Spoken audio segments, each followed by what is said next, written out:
Lottie, let me try to get in touch with you.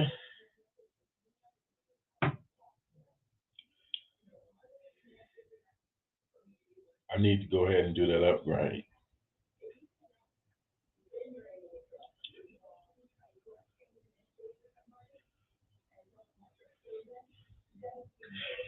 Hey, what up though, C-Mac? Torn Detroit, what's good, brother? I ain't got the green screen up right now. I'm trying to get in touch. That's what's up, Corn Natural. Stay locked and loaded, sis.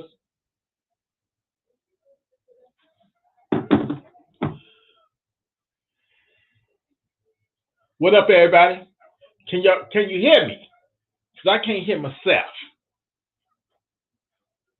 Can you hear me? This is just a test right now. I'm getting it ready.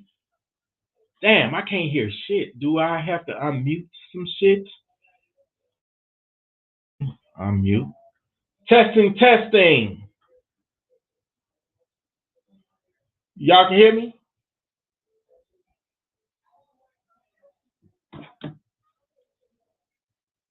Okay, that's what's up. I need to be able to hear y'all though. That's the thing. Let me make sure my volume is up. I'm just going through a little test walkthrough right now. Okay, there we go. There we go. There we go.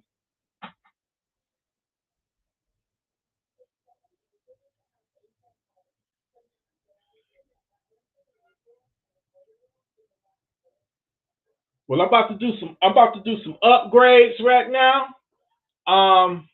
But what's up, Shake the Flake, Midwest Rifleman, Fabiology, Torn Detroit. What's good? Talk to me, man. These fucking savages. Talk to me.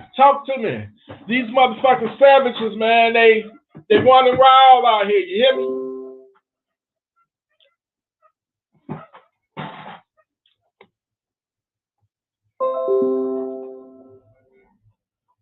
All this bullshit.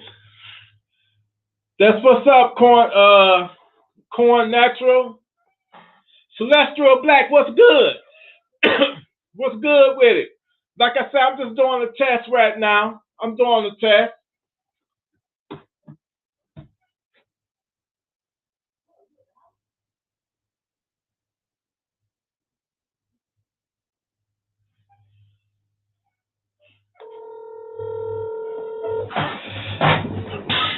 Yo, what up, man?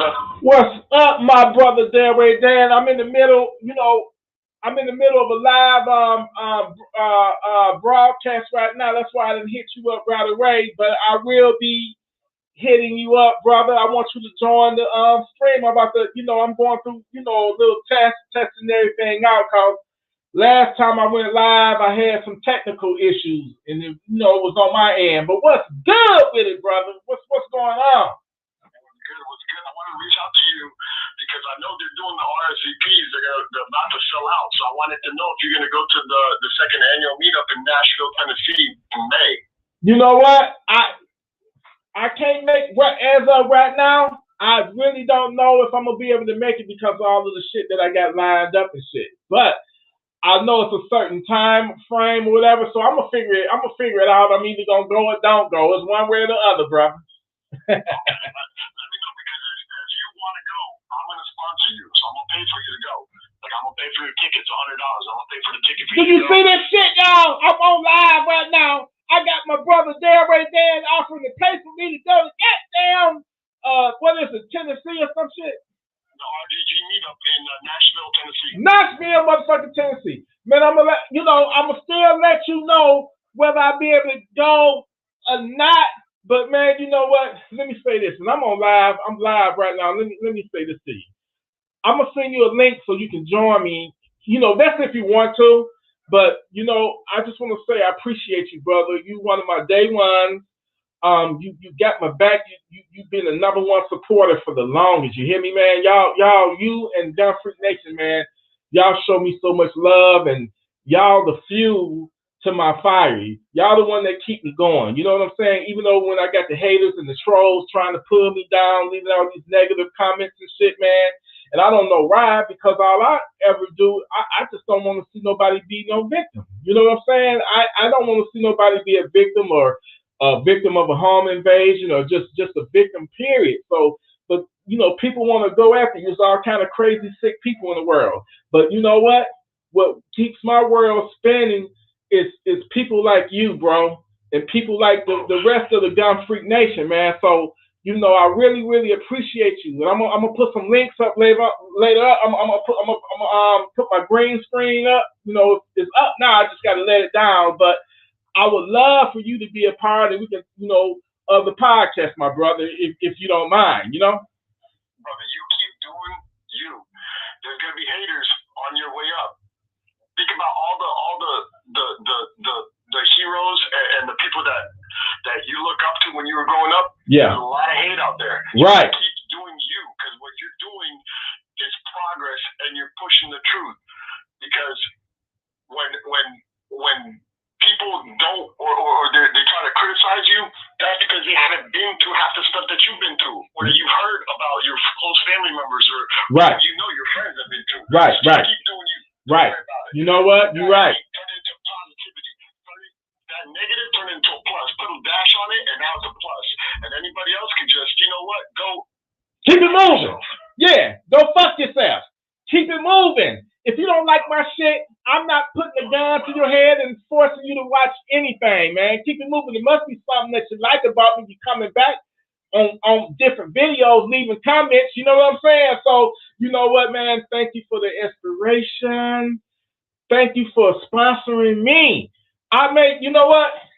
Delray Dan, I am going to put a link up for you to click on. I don't know whether you want to be busy later. I know it's getting late into the night, into the evening or whatnot. So I don't know what your schedule is looking like, but I would love to talk to you on the podcast. Like I said, I'm live on YouTube right now, but I'm just testing some things out, and I'm about to do a upgrade where I'll let you know I'm about to be a paid member of the StreamYard. I'm about to finally upgrade, because I've been going off of the trial thing. So fuck it. It's only $20 a month. I'm about to start paying the $20 a month so I can keep this going. You know what I'm saying? So I love it. I'm getting the hang of it. Hey man, I appreciate you. I'm gonna give you the answer to your question real soon, brother. Do I have a timeline to let you know? Do I have a timeline? Because I don't want to commit to nothing yet when I'm not 100% knowing I'll be able to do it. I'm gonna call him tonight and tell him to try to reserve you a spot. But like I said, I'm gonna cover it because it's supposed to be like $85 for the range and $25 for the banquet or something like that. Okay. I'm gonna cover your cost. Like I said, that's not a gift to you. So I want you to go if you can. And then, you know, you link up with RGG and you guys hash it out, but I'm going to cover you. Right. Well, I appreciate that, my man, my brother. Like I say, man, it's nothing but love. I appreciate you. That's all I'm going to say.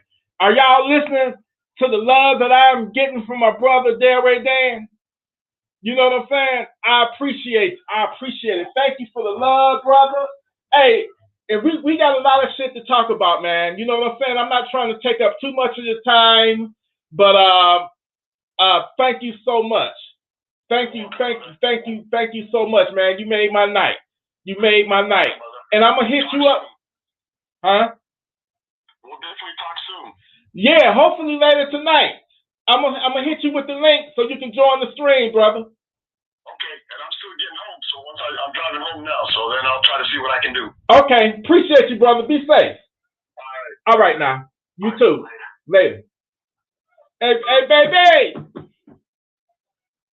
Delray Dan just offered me to pay for my way. To pay for my for the meetup. Remember, they got in Tennessee. They got the meetup, man. They got the remember back in the summer they had the regular gang. I had the meetup where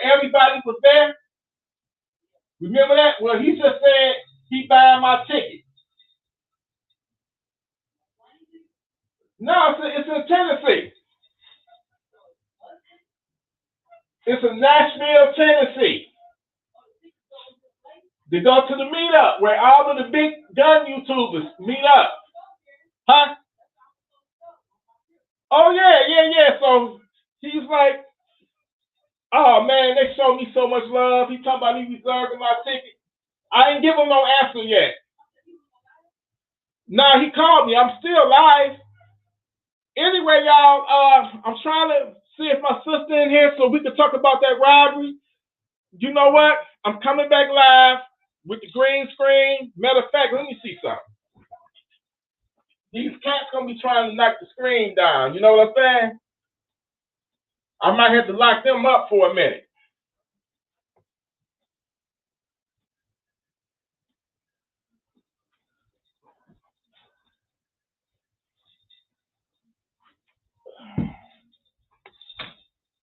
So I'm trying to get everything back right how it was.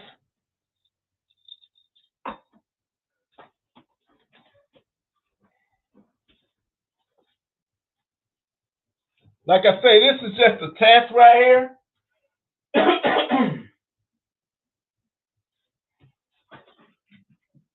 I'm trying to get Lottie in here. I'm saying if she coming up in here. What up, though, Lance? What up, Dreadville? What up, nephew? What's going on? What's going on your side of town? Let's talk about it, brother. Dreadville, what's good?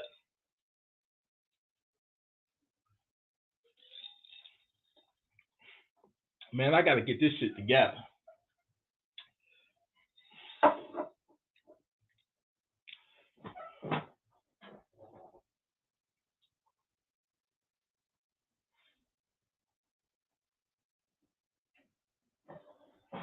This fucking green screen right here.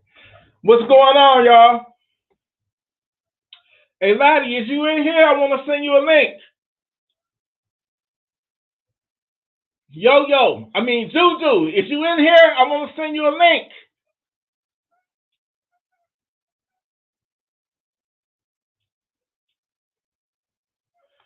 Thank you, nephew. Thank you, nephew. Appreciate you. What do y'all think about the Kyle Rittenhouse situation? Mr. Mayo, what do you think about the Kyle Rittenhouse situation? Dreadville, what do you think about that situation? Talk to me.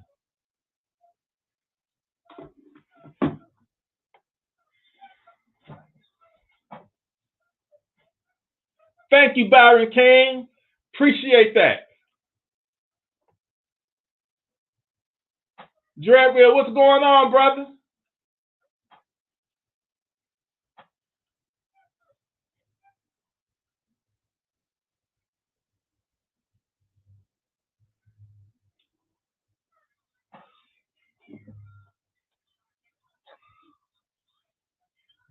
Trying to let my sister know that I'm live, and do she feel like, is she up to the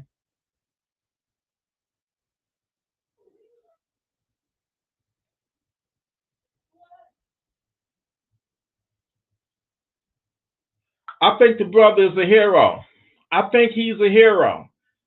I think it's self-defense. That's my opinion on it. You feel me? But anyway, like I say, let me get my sister lined up. Let me get everything lined up. I'm totally unprepared. This was simply a test. I will be Frank Mobile Advertising. You think they're going to let Kyle Rittenhouse walk? I hope they do. To be righteous, I really do hope they do, because the young brother was just defending his life. But because it's politically motivated, they're probably going to try to make an example out of him.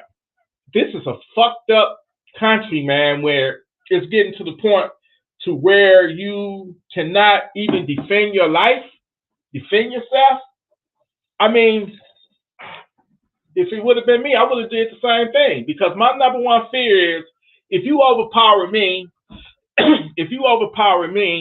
they're gonna they're gonna take my weapon off of me. If I'm armed and if somebody coming at me and they're gonna try to take my gun, my number one fear is that they're gonna use my own gun against me. So I would have shot their ass too. If you're crazy enough to try to take a gun from somebody and you unarmed and you're trying to take a gun from me, then you crazy enough to try to use that gun on me. So guess what? I'm gonna get you before you get me. Now, I think that he should have been a little bit more smarter and not been out there by himself, because that made him in a hostile environment. That made him a target. So he should have been, he should have been more tactical about the situation, not get caught out there on this by itself. And that's what gave them the right they felt to try to, they probably thought it was a little young punk and like, we gonna take your gun or whatever, and that shit didn't work.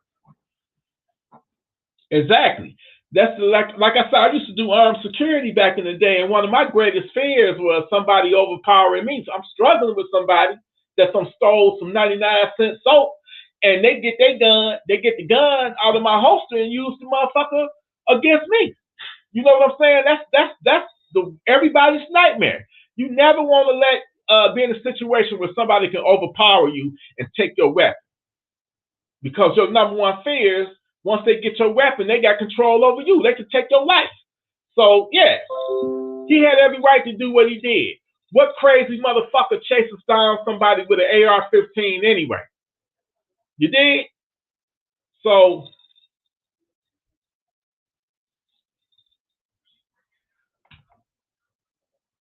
what's going on? Who want to go live? Who want to go live? Who want to go live with me?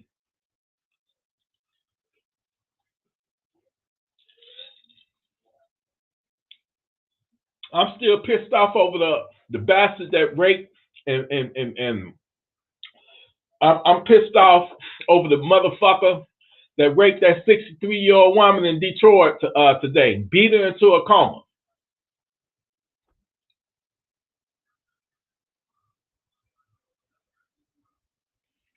Thank you, Dre. Thank you. Salute, Celestial Black, Lance Reb. Hey, I appreciate every single one of y'all. I'm trying to get some people to go live with. I'm looking for Juju. I'm looking for my sister. Who wants to go live? Like I said, this is really a test. I'm gonna come back. Damn, I got 32 people in the room. The 5.7 is a good round, my brother. I got one. I got two of them actually. I got two guns that shoot 5.7. I'll be right back, y'all.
Y'all still alive, baby.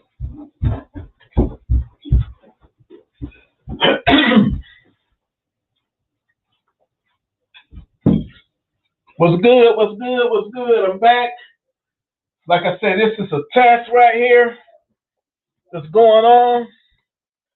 But I feel like, man, I feel like the country is headed towards civil unrest. We got these fucking crazy ass left people, leftists, whatever you want to call these fucking people, man, and I'm not judging everybody, but I'm just saying you got your extreme,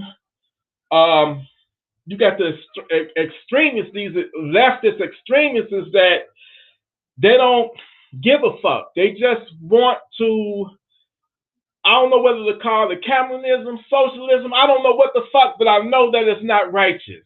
When they trying to say that a motherfucker cannot defend himself, when they would rather you saw that shit, the trial, you saw that shit where the prosecutor was like he should have just took an ass kicking, he didn't have to use his AR-15, he should have just took the beat down. Man, that shit makes my motherfucking brain want to explode of the bullshit that it's so much bullshit, and I'm glad that this trial has happened because you can clearly see through the bullshit, man. This the media, they trying to demonize my man. No, here's a young man, 17 years old, a patriot, that came there to actually help protect businesses and property, offering medical assistance. How in the hell are you gonna try to turn that person into a bad person, assassinate his character, man? That's just so fucked up. On the other hand, you got these motherfucking criminals, these niggas out there rioting, fucking savages, burning down buildings, properties, fucking over people, and they the fucking heroes. I don't understand it. What the fuck is this?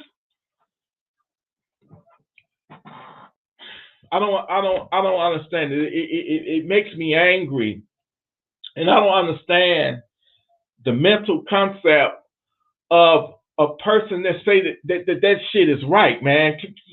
Can y'all feel me on this? What are y'all? What is y'all opinion on this shit, man? What is y'all opinion on this shit? Talk to me. Talk to me. And they threaten him. Lottie, I need you up in here. Oh my God, where you at? Where you at?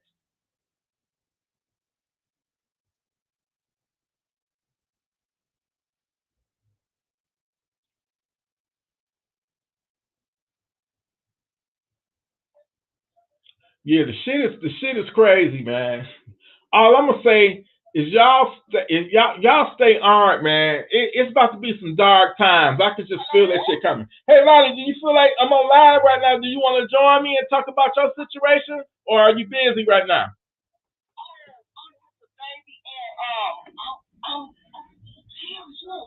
I'm on live right now. I don't mean to put your business out there. I've been telling you I want to send you the link. You know what? You can do it another time. Juju, is you ready to go live with me? I just say I want you to talk about when you got robbed that time. That's all. But if you ain't ready to do it, yeah, you gonna be. I mean, you got a camera on your phone. Oh, okay. Well, you ain't ready then. Well, I'll catch you when you're ready. I'm on there right now.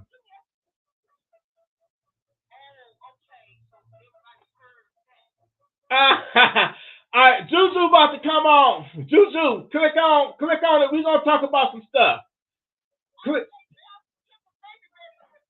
Okay. Well, all right then, Lottie. I'll holler at you later. That's my sister, y'all. All right, I'll holler at you later. Okay, now. All right, now. Bye bye.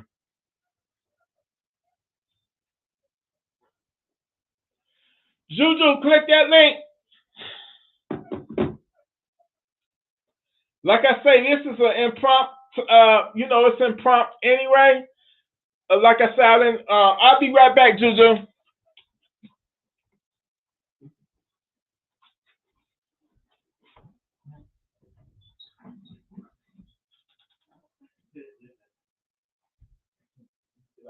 Goddamn shirt.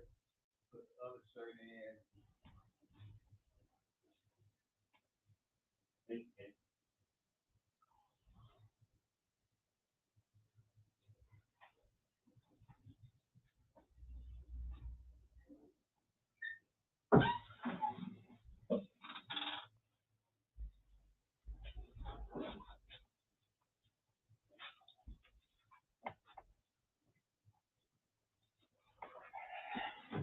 Thank you for waiting, Juju.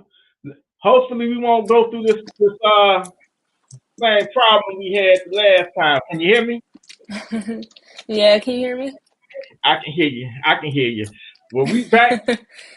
Everything is right like it's supposed to be now. No, you was telling me earlier about somebody, a woman got killed in Philly earlier. What happened? hmm I didn't hear about it. What I don't. happened? Yeah, it's called any checks cashed in Philly. I'm in LA. I'm in Los Angeles, but I watch the news like all over. Okay. But Okay. it was like a lady. She was 67, and Oh. I don't know. I went to the bank real quick, and then when she came Okay. back, I guess the guys was camping out. Some people in the comments were saying it was targeted. But then they waited for her to come back from the bank, and when she went back inside the business, that's when they took her inside and like forced her to give them cash. She put up a fight, and the guy shot her in the chest. Oh And my God. yeah, so that's Fucking what happened with savage. that. I Excuse seen my it language. on. Yeah, I was gonna send you one because it was one something happened. Did you hear about what just happened in Detroit? It was on Fox Detroit. Did you hear about the lady? She let off like 8 rounds in the parking lot because she had somebody she thought somebody was recording her pen, and she let off 8 rounds. Oh Did you see that? I was gonna send you the video. damn! No, I didn't hear about that. So a lady got hmm mad because she was taking a piss, and she thought somebody was filming her, and she let off 8 rounds, and that happened Yeah, here. yeah, in No, I Detroit. didn't hear about that. It was at like a What I liquor store. did what I did hear about was the 63-year-old woman that was raped. They raped her. They hmm dragged her to a empty apartment building, a vacant apartment building, raped her, and beat her into a coma. And somebody who happened to just be walking down the sidewalk, and they heard the lady like moaning or whatever, and that's how hmm they found her. That had my blood boiling. These fucking savages. Yeah. That happened right here in Detroit.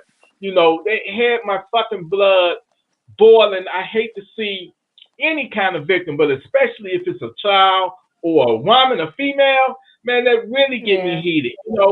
I wish she would have had a damn gun and excuse my language, but blew their motherfucking brains out because they deserve that shit. The damn dicks need to be shot off for that. So I don't even think they caught the perpetrators who done that shit. But you know what? I appreciate all my sisters. It don't matter what race, as long as y'all are armed and ready to send a savage to Funky Town. That's all I care about. Cause I know last time when you went live with me, um, you showed me you had your Funky Town send the tools ready. You know what I'm saying? And that's what I love. I love to see my fellow gun freak nations. Is my face all fucked up with this thing? It looked like it, but anyway, I love to see y'all armed. You know what I'm saying? Like you sitting there now, and if you hear somebody, kick in your door, kick in, smash your window, you ready to send they stinking asses to Funky Town. You feel me? And that's what it's hmm all about. You able to protect yourself. So I salute you, Juju. I mean, what do you think about what's your opinion on the Kyle Rittenhouse trial and how they're trying to demonize that young brother? I'm gonna be honest. I honestly haven't kept up with it, so I can't really tell you much about it. But I do know when I first heard about it. I remember when all the riots and everything was going on. When the thing with George Floyd first happened, I heard about it. That's Right. when I first heard about it. That's why when I Okay. seen it again, I'm like, I remember, because I kept up with it when it first happened. But even when it first happened, like I just feel like Yeah. shit. He was protecting the businesses. I don't know. Thank you. I'm gonna be Thank honest you. with you. I'm gonna be honest with Thank you. I was a part of Black Lives Matter in 2020, but I think that once I just started to see how things were, I don't know how to say this because yeah, I don't know how to say this. you. Just keep it 100, sis. Keep it 100. Keep it 100. And I'm not saying that you're not going to keep it 100. Listen, let me say this before you go even further. A lot of people was misled about Black Lives Matter, man. It wasn't. It's the name of it is. It comes from a noble cause. You know what I'm saying? But it ain't no different than any other organization trying to make money off of, pimping people for the money. You feel me? I'm just being honest. That's just the way I see it. They exploited the situation. A lot of people was misled, and I knew it was some bullshit because Black Lives Only mattered when a black person was killed by a white person or a white police officer, or it didn't matter if we killed each other. They didn't give two fucks. So let somebody white do it or a cop do it, and they flying them in, they busting them in. And for me, it was bullshit. So I can understand why you would be attracted to it because look at the name of it. In my opinion, to be honest, all lives really matter. You know what I'm saying? All lives matter. And I just felt like it was a hustle, and they hustled a lot of people. So they got a lot of people. You know what I'm saying? But I can see through their bullshit. You know what I'm saying? I knew it. And then it got hijacked by all that liberal bullshit. It got hijacked, and it became a lot of people got rich off of that shit. A lot of people came up and they millionaires now, living in fucking $5 million mansions now. You know what I'm saying? So it's so anyway, I didn't mean to cut you off. Finish what you was about to say. Yeah. I'm from LA. So it's a liberal. It's So I don't know. It's just California got the worst. Wait a minute, you had an AR in that last video, sis. You showed me that something that looked like an AR-15. I didn't even know y'all was allowed to have them in California. How did you get your hands on that? Yeah, I don't. You know what? Honestly, I don't know because I'm just turned legal enough to even purchase a handgun, and once I became legal, which was a year ago, to even purchase handguns. I'm exposing my age. When I became legal to purchase handguns, that's when I just went and started just buying them up. And the reason why was because that was around the time when, everything was happening with BLM.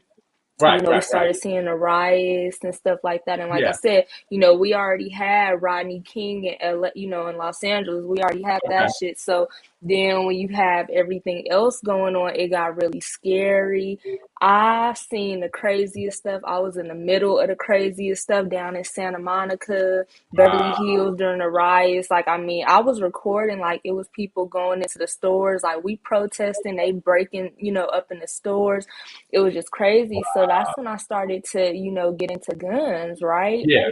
And of course, me being young, I didn't really understand, the politics behind it, especially in California. I feel as though, let me not say California, but I just feel as though when they find out that you are in support of the Second Amendment, it becomes this thing of oh, you're a Trump lover. When you do that. Damn. Yeah, it becomes so then I started to kind of be on the hush hush about it, but yeah, it starts to become like that in my opinion, Then, oh, why do you need a gun? Oh, for what? What do you need all those guns for? I get it all the time. Nigga, what you got all these guns for? You about to be a future mass shooter or something. I'm like, you get labeled the worst. We get it the worst, but you know what? You just gotta have thick skin, man, and let them talk their shit because as soon as something happens to them, they wishing they had a gun, So I don't pay that type of bullshit no mind, They don't know no better. You know what I'm saying? And if you got the money, buy whatever the hell you want to buy. You only got one life. Make yourself happy. Don't live it for other people. Live it for yourself and do whatever that makes you happy and give you a peace of mind. You know what I'm saying? You ain't got to explain a goddamn thing. But I'm still trying to figure out, your AR, is it limited to the 10 bullets? Is it limited? Because I heard in California, man, they make you go through all kind of bullshit. You can't even just take a mag out. You got to damn near break the whole damn gun down just to reload. Yeah. I I don't know. As far as mine, I forgot what's that called? The one you got to break down because I remember when I first bought it, they had the one, I forgot what it's called, but when you just got to put the pin in and break it down. And like I told you, you know, in our personal conversations, I told you I didn't want that type of gun. I didn't want a Right, gun right, to where, right, oh, I right, got to right, break right, it down because that was right, just like, I stay in the hood. You know, I stay somewhere where, you know, you hear the paramedics all the time. You hear the bird up in the air, you know, so right, I right, stay in right. that type Same, of same neighborhood. here.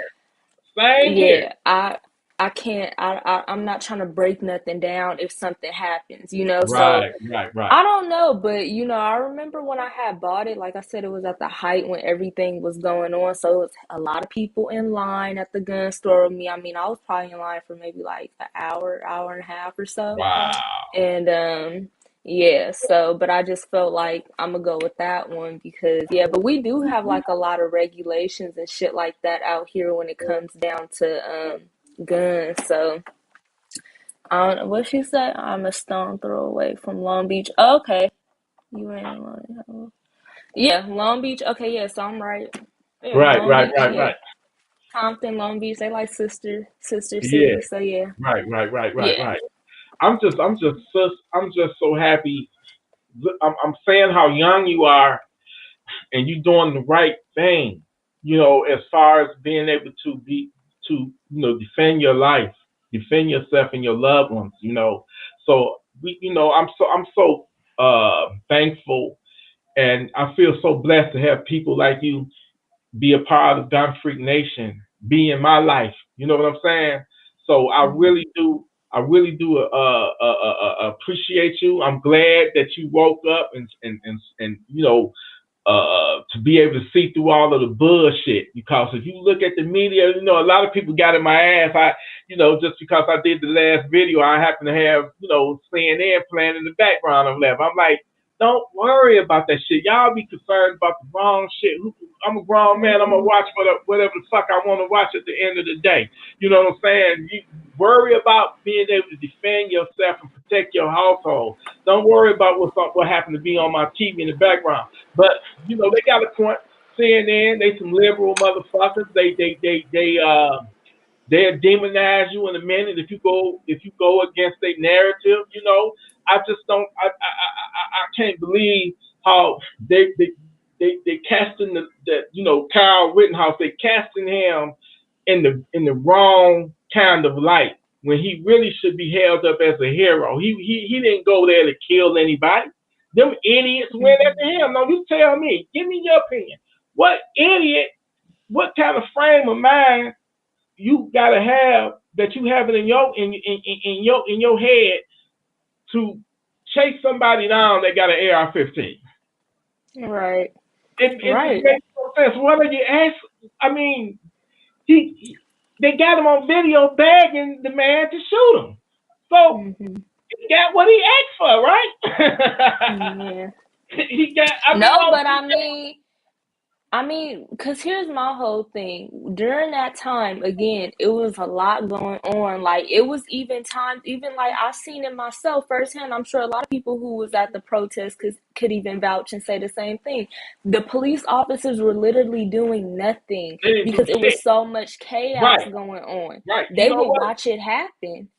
It happened in that Democrat-controlled cities, Democrat-controlled states, and it was just some bullshit. It was bullshit. They told the police pretty much to stand down.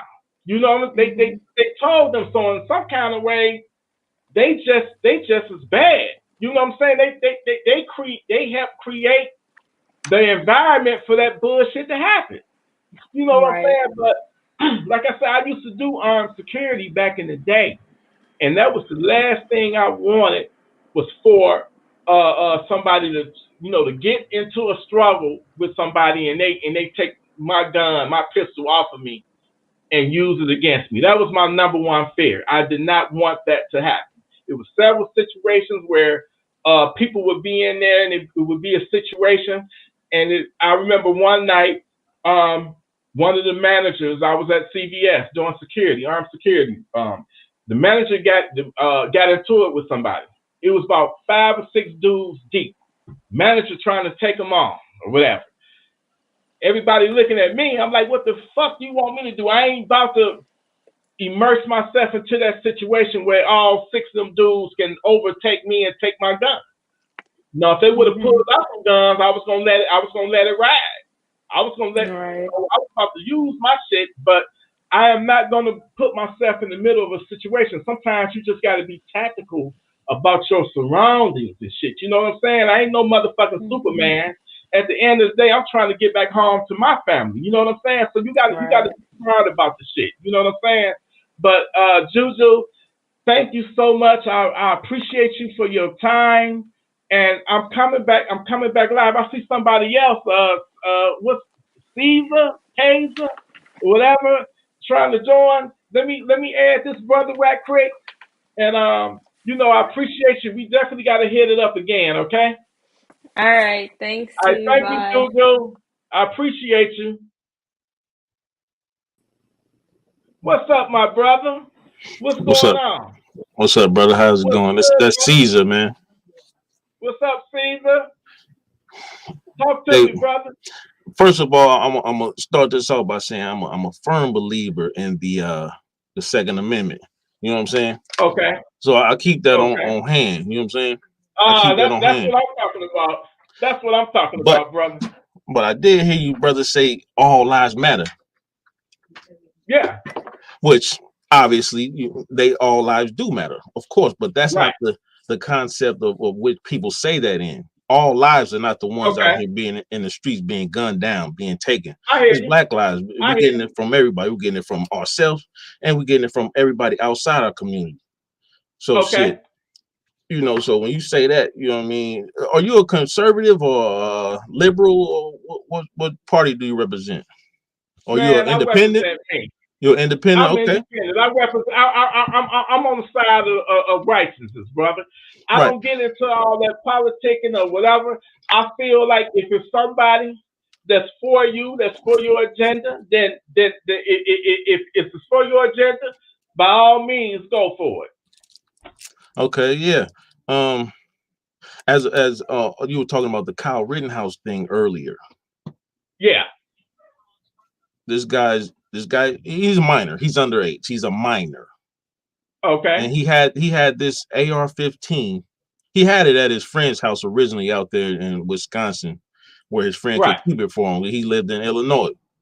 But he during the trial I was watching, he said him and his friend got into something, and he had his friend bring him the rifle to his crib in Illinois. His mother packed up her 17-year-old child and dropped him off in the middle of a riot, drove across state lines with that fucking AR-15. That's a federal offense right there. Right. That's a crime right there. If nothing else is a crime, that's a crime. And the judge the other day just threw that out. They setting this up for this guy to get off, and this is going to set a precedent. They done already started, in 2013 with the Trayvon Martin when George Zimmerman killed him unjustly. Yeah. Which was some bullshit. They're gonna go ahead and they setting this up now for these white supremacists to go ahead and gun down whoever they want in the street. And just like the police say, I fear for my life, they're gonna go ahead and be able to do the same shit. I mean, they're gonna try this, they're gonna try it with you, with me. You know what I'm saying? So it's not gonna be safe out here for nobody. If they let this dude get off, which that's how it's looking like they're gonna let him off right now. This shit is about to go down, man. This is gonna be a real light purge. So let me ask you this though. So in your opinion, you think that he should be convicted? Yeah. He had no business. He had no business there. And even the prosecutors, like, you're protecting a business that's not allowed by law, and which he said in protecting businesses. You know what? To be honest with you, none of their asses should have been there. The rioters or him. I get your point, about him being underage. No, I don't know. I heard in Kenosha or something, it wasn't illegal to have a full length, rifle that's under 16 inches or whatever. I really don't know the facts on all that right there, but I do know this. Me personally, I don't think that he was racist. There might have been some racist groups there, but me personally, I don't think he was racist. I think it was honorable what he did to go there to try to protect the businesses from those rioters, because it wasn't no protesters. Those were not protesters. They were rioting. You feel me? If you're burning down and destroying property, that's unrest. That's a riot.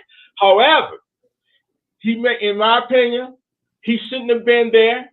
In my opinion, he fucked up and made some tactical mistakes. He shouldn't have never left his group.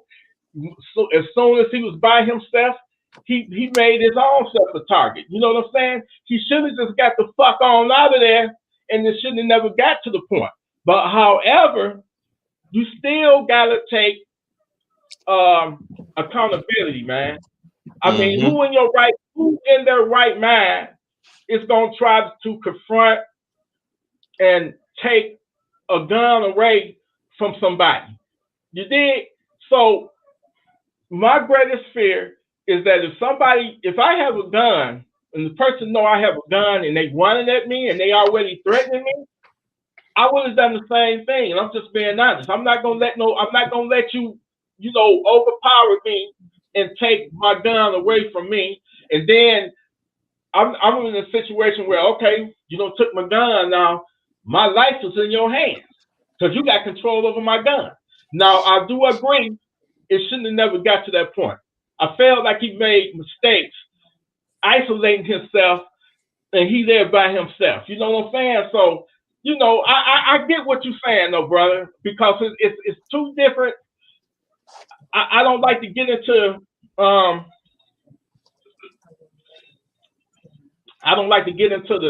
the racial elements, because I just believe, me personally, I believe in the righteous and I believe in the evil.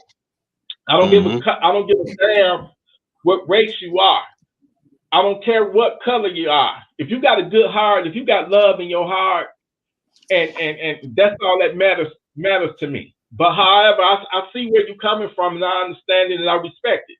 You know what I'm saying? I mean, but you think that he should be convicted? That's your personal opinion, that you think he should be convicted because it's setting a precedent.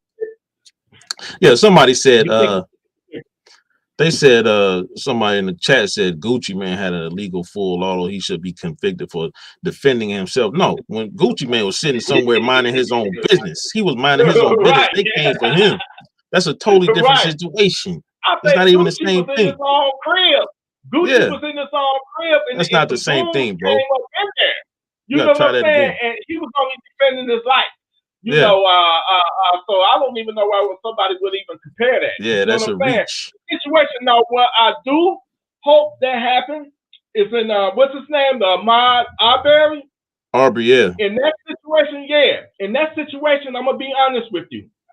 In that situation,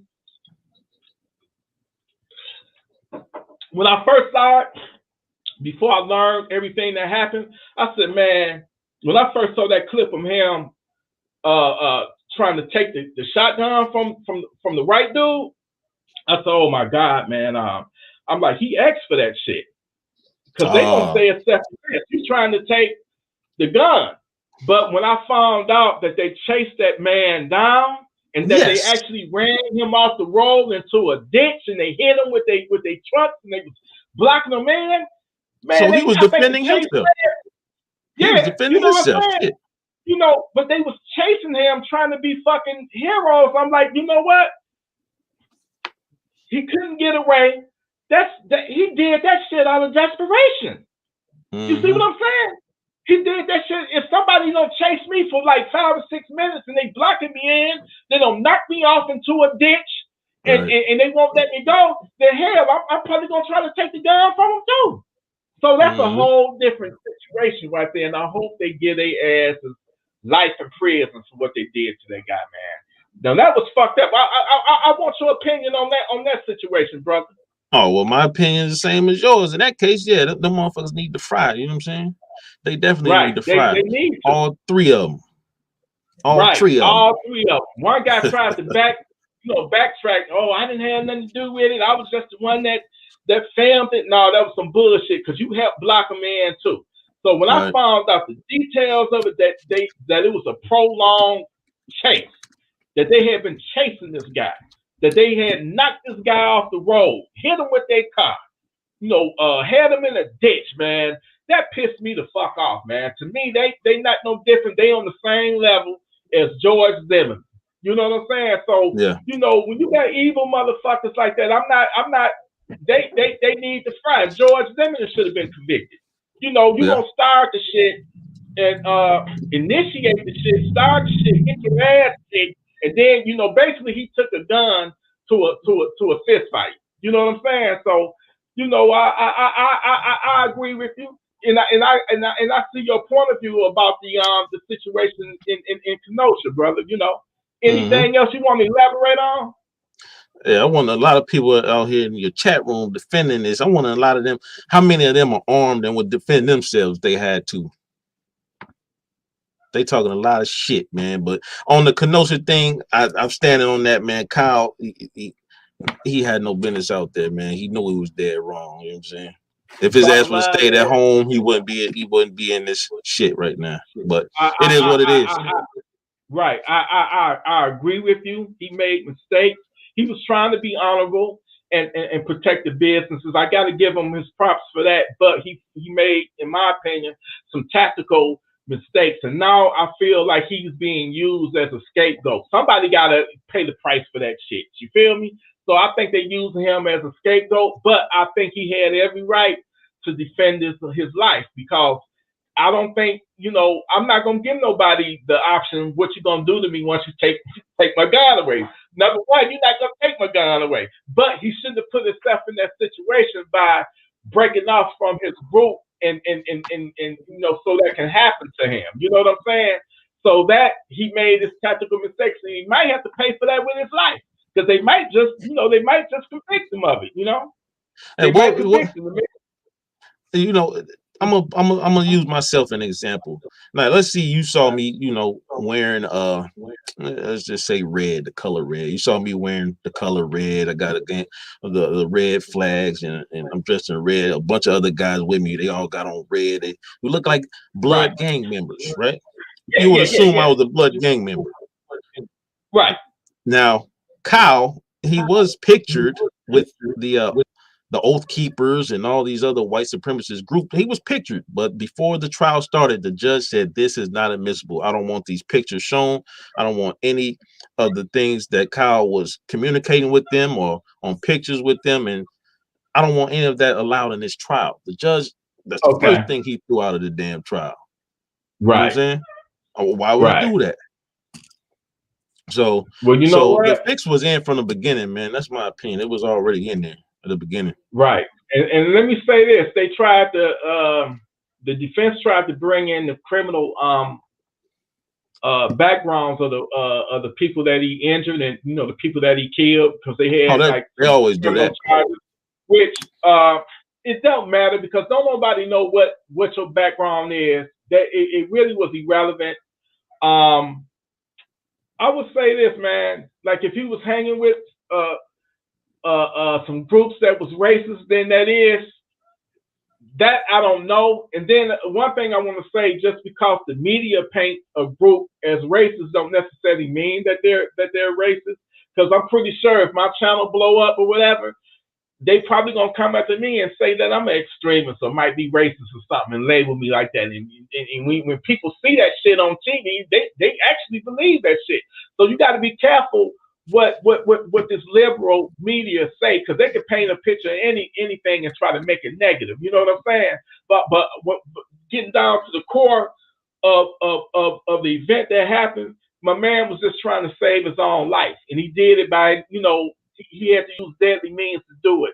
They got to be held accountable, because they tried to take the initial one. What's his name? Rosenbaum. He the one that kicked this off when he tried to take his gun. Now, however, if Kyle was aiming his gun and pointing at the protesters or the rioters, then yeah, you don't point your gun at nobody, man. That would piss anybody off. You know what I'm saying? If he did that shit, then he escalated. And I think that might have been, from what I understand, they set a trash can on fire, and he put it out, and they got mad, and I guess they was,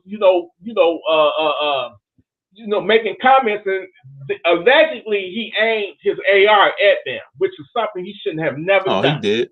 He definitely did. Escalated it. You know what I'm saying? So, but like I say, they got to be held. The victims got to be held accountable to their part that they had to play in this. So you think they're victims? You think they're victims? Who victims? The guys that he killed. Yeah, they some damn motherfuckers. The judge said, don't call them victims. He's not even. Hey, look, them niggas is victims.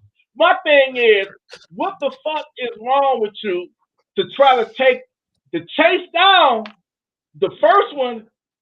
He ran at him, and I think he might have tried to. I think he tried to take the AR from him. I'm not gonna try to disarm nobody. That's just me. It's common sense. If somebody got a gun and I don't have a gun, the person with the gun is gonna win. So I'm damn sure not about to try to fight with a motherfucker that got a gun. I mean, it's just common sense. You know what I'm saying? So he brought that shit. He got to be held accountable for that shit. He got to be. You got to be a crazy motherfucker to try to take a gun off of somebody, especially if they're not presenting themselves a threat. Now with the Ahmaud Arbery, that's a whole different story. They had been chasing. You know what I'm saying? But in this situation, he went after him. He was like, shoot me, nigga. Shoot me, nigga. Did you see that part? Shoot me, nigga. He was like, shoot me, nigga. Shoot me. And he went after him and he tried to take the gun. And I would have shot him too, because I don't know what you, sir, if you get this gun away out of my possession, I don't know what you're gonna do. You might take the gun and run with it, or you might take the gun and shoot me. I'm not gonna bet my life on that situation. So you're not gonna get control over my gun. Bottom line. So he shot him, and I can understand why he did it. And then the other motherfuckers chasing him, trying to hit him beat him in the head with the skateboard. Skateboard can be a deadly weapon. I've seen many people die with brain injuries from hitting their head against something. So yeah. I mean, it's got to be some type of accountability. It's like with these fucking liberals, man. I don't give a fuck what you do. They always justify it, and they go after the people that might be conservative or whatever, man. I don't even like to get involved in all that shit. I just believe in right and wrong. Just like all this bullshit happened, all this shit happened over the Jacob Blake situation, man. You know what I'm saying? This man, I want everybody to listen to me. When you going back to this bullshit with the George Floyd, Jacob Blake, the other dude, and I'm just gonna be real with it, man. Anytime when you involved with law enforcement, it's two things on the line. When you encounter the police, the law enforcement, there's two things on the line. If you know my channel, you know what I'm gonna say. Your freedom is on the line, and your life is on the line. Anytime you get stopped by the police, it's three things they gonna do, and this is escalation. They're gonna ask you. They're gonna tell you, and then they're gonna make you. And in that phase, they will take your motherfucking life before they let you in. Now, getting back to it, all this shit happened because of the Jacob Blake situation. He went there, he wasn't supposed to be around his baby mama. I don't know what the fuck the situation was, but he shouldn't have been there. So police get called. I think the baby mama the one that called the police. The nigga get to fighting with the police. I think the nigga had a knife in his pocket or whatever. But anywhere it goes, they say he tussled and struggled with the cops. And then after he beat the cop's ass, the nigga tried to get in his car. You know what I'm saying? No, if I'm a police officer, ain't no way in motherfucking hell I'm gonna let you get in that car, because two things can happen. You can get in that car and get a gun and target me and shoot me. That's number one. One of the number one reasons I'm not gonna let you get in that goddamn car. Number two, you can get in that car and that can turn into a high speed chase. And what if you hit somebody and kill somebody? Guess who ass is on the line? My ass gonna be on the line for letting you get in your car and escaping. And because of that, you hit and kill somebody. You know what I'm saying? So the cops did what they needed to do to stop him. But is he being held accountable for that shit? For beating the cops' ass and disobeying their rules? All I say is this. Anytime when you encounter the police, all you got to do is comply. If you got an asshole cop, if you got a cop, you know, some cops is asshole. But if you got an asshole cop, how you ran that? Put a complaint against them, sue their ass. But you trying to be Mr. Tough Woman, a tough guy, you're not gonna win that fight. You're not gonna win that. You're not gonna win that battle. I've always made it home safe. I made it home safe. All my interactions with the police, I know how to handle them. I know how to deal with them. So, you know, I agree with your point on that. You know what I'm saying? But them motherfuckers, they still will shoot first and ask questions later. And more often than not, they gonna get let go too. So, you know what I'm saying? You right about that, brother. You it's all fucked up, man. The best thing is, man, comply, man. Just comply. You know, but Caesar, thank you, brother. Do you have a YouTube channel, brother? I would love to subscribe to your channel, for your content, man. Give a shout out to your channel, brother. Yeah, man. The channel is Celestial Black, man. Celestial Black. I've been seeing you on some of my yeah, I hit you up, man. Yeah. I've been hitting you up, man. You know I rocks with your channel, man. You know what? I appreciate you, brother. Thank you for the love. Thank you for the support. I appreciate you, and I respect your opinion on the matter, man. I hear you. I hear where you're coming from, and I respect that, and I thank you. Come through, Gun That's Freak what Nation. It's right there. Come through. Gun Freak Nation. All right, y'all. All right, brother. I'll holler at you next time, brother. Salute.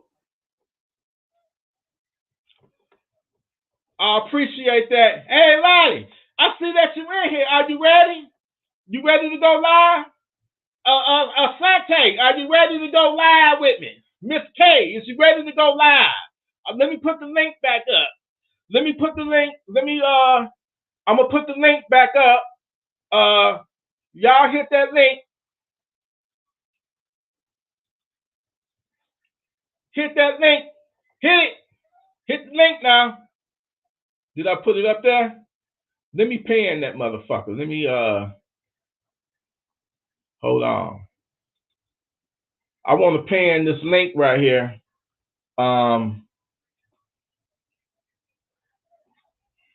It should be a way to.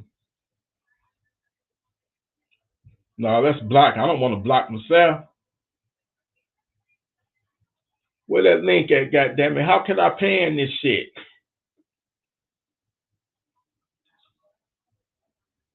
But anyway, hey, I enjoyed Juju. I enjoyed Caesar. Hey, man, I appreciate y'all. Y'all get one of y'all click on that link, man. Who want to go live? Who want to go live with me again, man? Like I say, my opinion's still the same. I think the brother was a hero for doing what he did. It was a noble cause, and I think he had every right to defend his life. Somebody chasing me, and I'm gonna be scared they're gonna try to take my motherfucking gun too. You did? So he had every right to send them to Funky Town. He said them they was crazy enough. The one dude was like, "Shoot me, nigga. Shoot me, roll the bomb." Was like, "Shoot me, nigga. Shoot me, nigga. Shoot me, nigga." And he got what he asked for. Shit, he shot. Shit. Sante, come on, click on that link, Sante. Sante, click on the link. Click on the link, sister. Sante. Lottie, click on the link. Sante, where you at?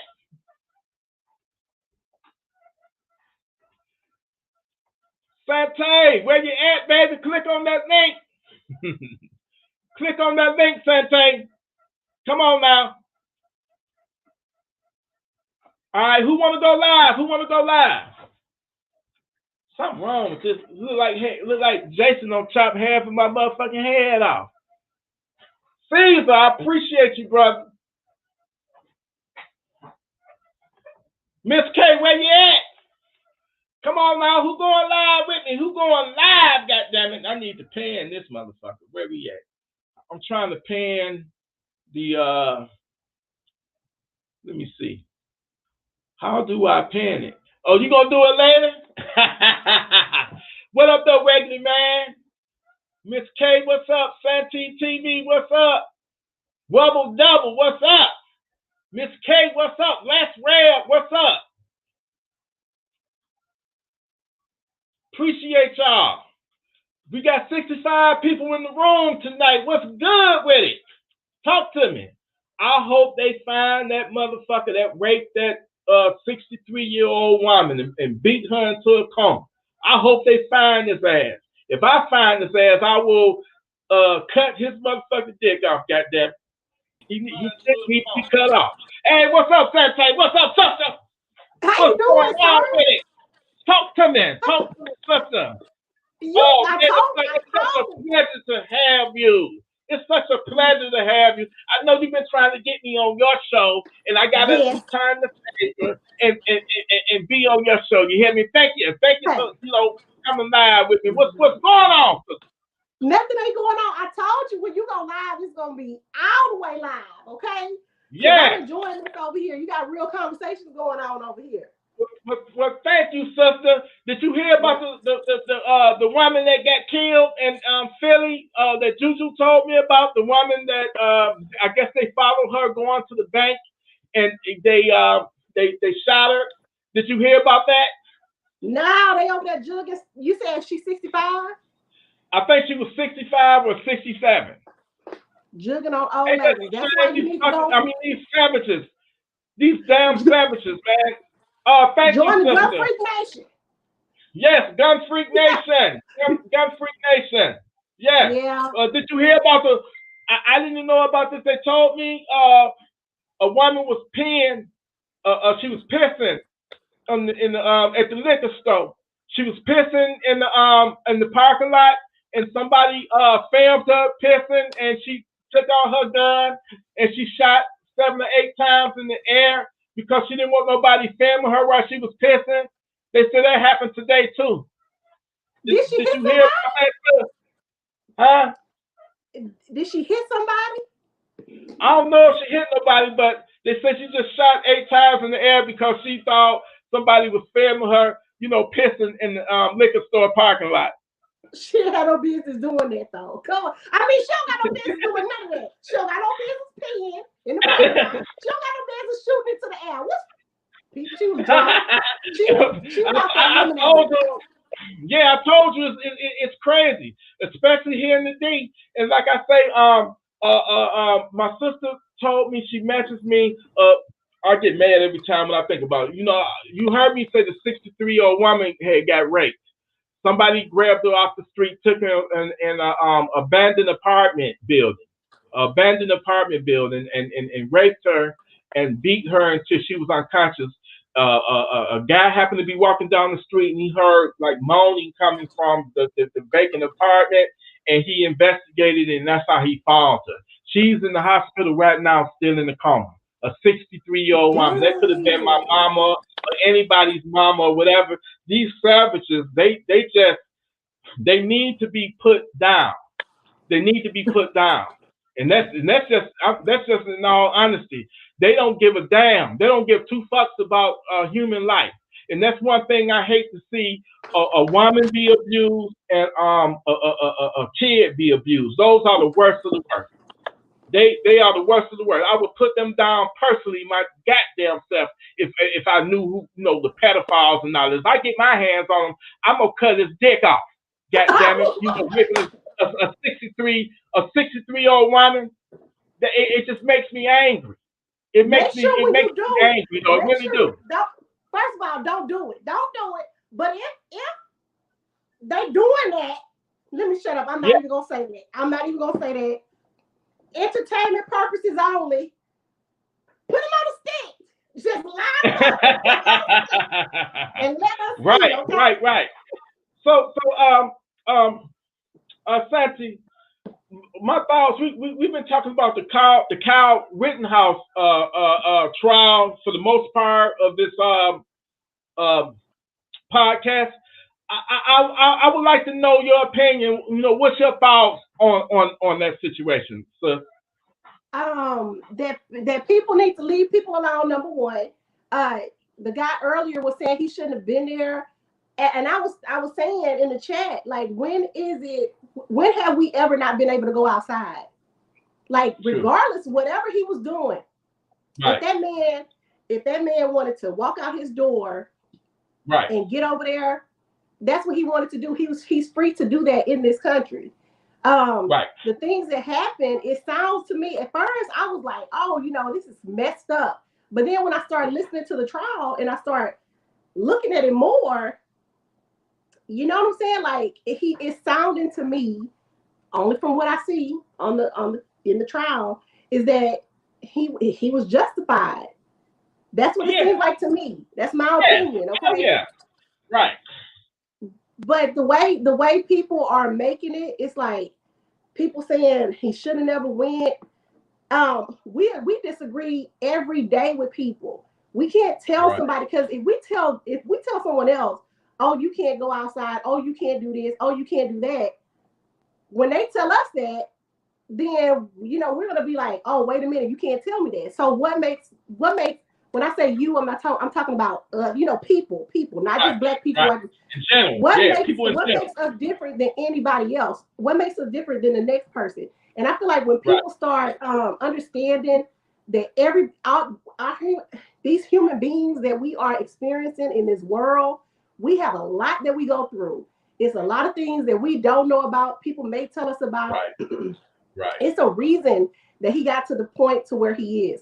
There's a reason that, we do certain things. We don't know everybody's experience, and everybody's experience is unique to them. So we can't just, force our beliefs and opinions on people. We can say what we feel and what we think, but we can't tell somebody not to go outside. Excuse me. Right. If he was against whatever was going on, that's his right to walk out his door and go look out the door. If it's somebody shooting outside right now, it is my right, even though I shouldn't probably. It is my right to open my door and go outside. Don't tell me, oh, well, you shouldn't have been out there. Yeah, I probably shouldn't have been out there, but guess what? I can go out there because I can do that. That's all I want to say about excuse me, that situation, because I understand why people are upset, because I'm black. I've had the black experience. I have all of the, I'm in Texas, number one. And I've experienced it, but I can't keep my mind in that space because of some people. It's not everybody. It's the majority of white people or other people that I meet. They're not like that. They're not like that. So I don't know. I just hope, like I said in the chat, what I do hope is that regardless of whatever is going on, I want the good guy to win. I don't care if they black. I don't care if they white. I don't care if whatever. If you are going to mess with somebody, if you're going out your way to go mess with somebody, if you're going to carjack somebody, if you're going to go be racist and harass somebody, you need to get what you deserve. That's what I feel. I want the good guys to win. That's it. My thing is, when he said, I mean, that's his opinion. I respect it. But when you say he didn't have no business being there, technically nobody shouldn't have been there. You know what I'm saying? The rioters shouldn't have been there either. And the mayor helped create the situation, the environment, when he told the police to stand down. So that gave them that made them even more ballsier to do what they did, to set shit on fire and stuff. But he went there for a noble cause to help protect property from being, vandalized and burnt down, and he was offering medical assistance to people that may have been injured. So he went there for a peaceful, noble cause. He knew what type of environment he was going into, and like I say, mistakes were made. In my opinion, tactical mistakes were made on both sides. He shouldn't have never isolated himself. He shouldn't have never broke off from his group in the first place. Because I feel like if he would have stayed with his group, the other ones would have never tried him like that. However, they got to be held accountable too. Because who in their fucking right mind is going to try to take an AR-15 off of somebody? Who in their fucking right mind is going to be chasing somebody with the gun? If anything, it should be vice versa. The nigga with the gun is supposed to be chasing him, but he's being chased. You see what I'm saying? So if somebody's chasing me and they're attacking me and trying to use skateboards and all type of shit for weapons, and you trying to take my gun, I'm gonna blow you I'm gonna put a new stank hole in your ass. I'm gonna blow you a new stank hole in you. You understand? And where you gonna send them? I'm not gonna go out like that, goddammit. They gotta be held accountable. Huh? And where you gonna send them? I'm gonna send they funky, stinking asses to Funky Town, because I don't play that shit. Okay. I'm gonna send them to Funky Town. You think I'm gonna let you, if I got my gun on me, what kind of idiot imbecile will I be to have a savage overpower me and take my gun? Don't you? Right. I'm not gonna put myself in that situation where I'm at. Oh, took my gun from me. Please don't use it on me. Please don't shoot me with my own gun. That's not gonna happen. I'm not gonna give you that option. I'm gonna shoot your stinking ass. I'm gonna shoot your stinking ass before you take my gun away from me and shoot me. And that's the bottom line. The nigga defended himself. Okay, he defended himself. Ain't nobody gonna explain. And the prosecutor, he's a dirty motherfucker. He took the gun, he aimed it at the goddamn jury, and he had his finger on the trigger. Why ain't nobody getting his ass on that shit? And then he gonna call the guy an active shooter, a murderer, and he put emphasis. He's trying to scare the American people. The nigga put emphasis on the AR-15. What do you need an AR-15 for? That's a weapon of war. No, it's some bullshit. It did what it's supposed to do. It sent they stinking ass savages to Funky Town. That's why they dead now. I don't feel sorry for them. I really don't. They got what they asked for. Did you see the video where Rosenbaum was following Kyle and was like, "Shoot me, nigga! Shoot me, nigga!" Did you see that part? He was begging his boy to shoot him. He was begging him. So he got what he asked for. They said, "Be careful what you wish for, goddammit." They said, "Be careful what you wish for," because he got what he was asking for. Some fucking savages. So I would like to ask you a couple of more questions, Ms. Sante. I know that you are. I mean, what is your favorite Funky Town sender? What you got in your arsenal? Like, what is your favorite Funky Town sender, sis? And I don't care if you can show it if you want to. I'm not afraid of YouTube. That's if you want to. But what is your favorite Funky Town sender? Oh, my favorite. I ain't seen nobody in Funky Town. I hope I don't never ever in life have to see nobody in Funky Town. But if I do, they gonna go with the Taurus tattooed on their forehead. Okay. My Taurus, my baby. I love it. It's a Taurus PT-111, but that's my favorite out of all my guns because it's the very first one I ever got. But it'll be the Taurus. How long have you had it, and what makes it?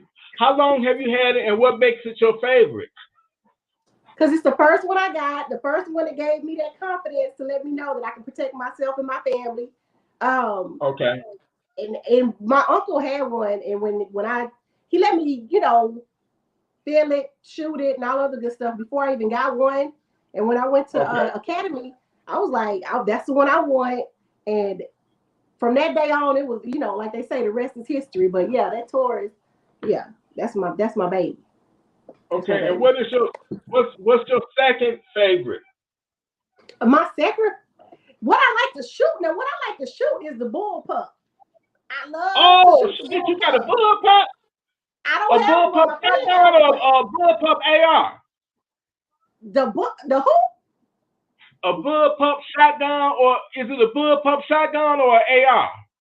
Shotgun. I like the bullpup. I don't know. I just like how the bullpup just do some stuff to it. Right. It do some stuff to it. But wow. Is it that? Which one is it? The bulldog or the which one is it? I don't know. What brand? Who made it? Huh? What brand is that bad boy? I don't know what brand it is. I have a video. I went to the range and I saw one of my college friends and he had it and I was like, wait a minute, I wanted to go get one, but I want to go get me one. But that's what I like to shoot. Oh, now, my favorite gun that I own is absolutely my Taurus. But my EDC right now is my Security 9 because I just shoot more accurate with it. Security 9? I heard nothing but great things about the Ruger Security 9. I heard nothing but great things about it. Yeah, it's not a Glock or nothing, but like Miss K, you know, Miss K went to go buy her a Glock, but it ain't like Miss her. K got a Glock. Miss K, I'm gonna have to add you to this stream so you can talk about your Glock, okay? I'm gonna have to add you to this podcast, Miss K. Click on that link, Miss K. But anyway, do you have a? I'm gonna put the link back up there too. Do you have a Miss Sante? Do you have a AR-15? I do. I have. Yes. I have an AR-15. Yeah. And what's your thoughts on that? Do you like the way it shoots? I mean, you can't go wrong with the AR. Yeah, I love the ARs. I love them. I shoot a lot of other people's guns because, you know, I don't spend a lot of money on guns, okay? But I shoot a lot of other people's stuff. And let me tell you, I ain't gonna say that, but yeah, I shoot a lot of people's stuff. Right. And the AR, I do like the ARs. I definitely like the ARs. Yeah. But my other gun that I like shooting also, even though it's bolt action, is the Savage. I like the Savage. 6.5 and it's chambered in 6.5 Creedmoor. But I like sitting there and taking my time. That must be a devastating round right there. I ain't never had a Creedmoor before, but it sounds like it's real nasty, super nasty. Yes. Is it nasty like that? Oh yes, it'll get the job done. Definitely. Wow. Definitely. And it's a bolt thing with your pull back and all that shit. You pull it and yeah, you take your time with it. You have to take your time with it. You can't go fast. So how many, if you don't mind me asking, how many guns you got in your arsenal that in your collection, your personal collection? One.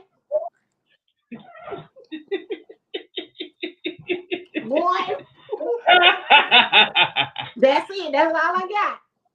Hey, I don't blame you. I don't blame you. I got way too many to name. God damn it, too many to name. God damn. So how often are you gonna go live? Well, I'm trying to pick up the pace right now. You know, I've been, so much been going on, and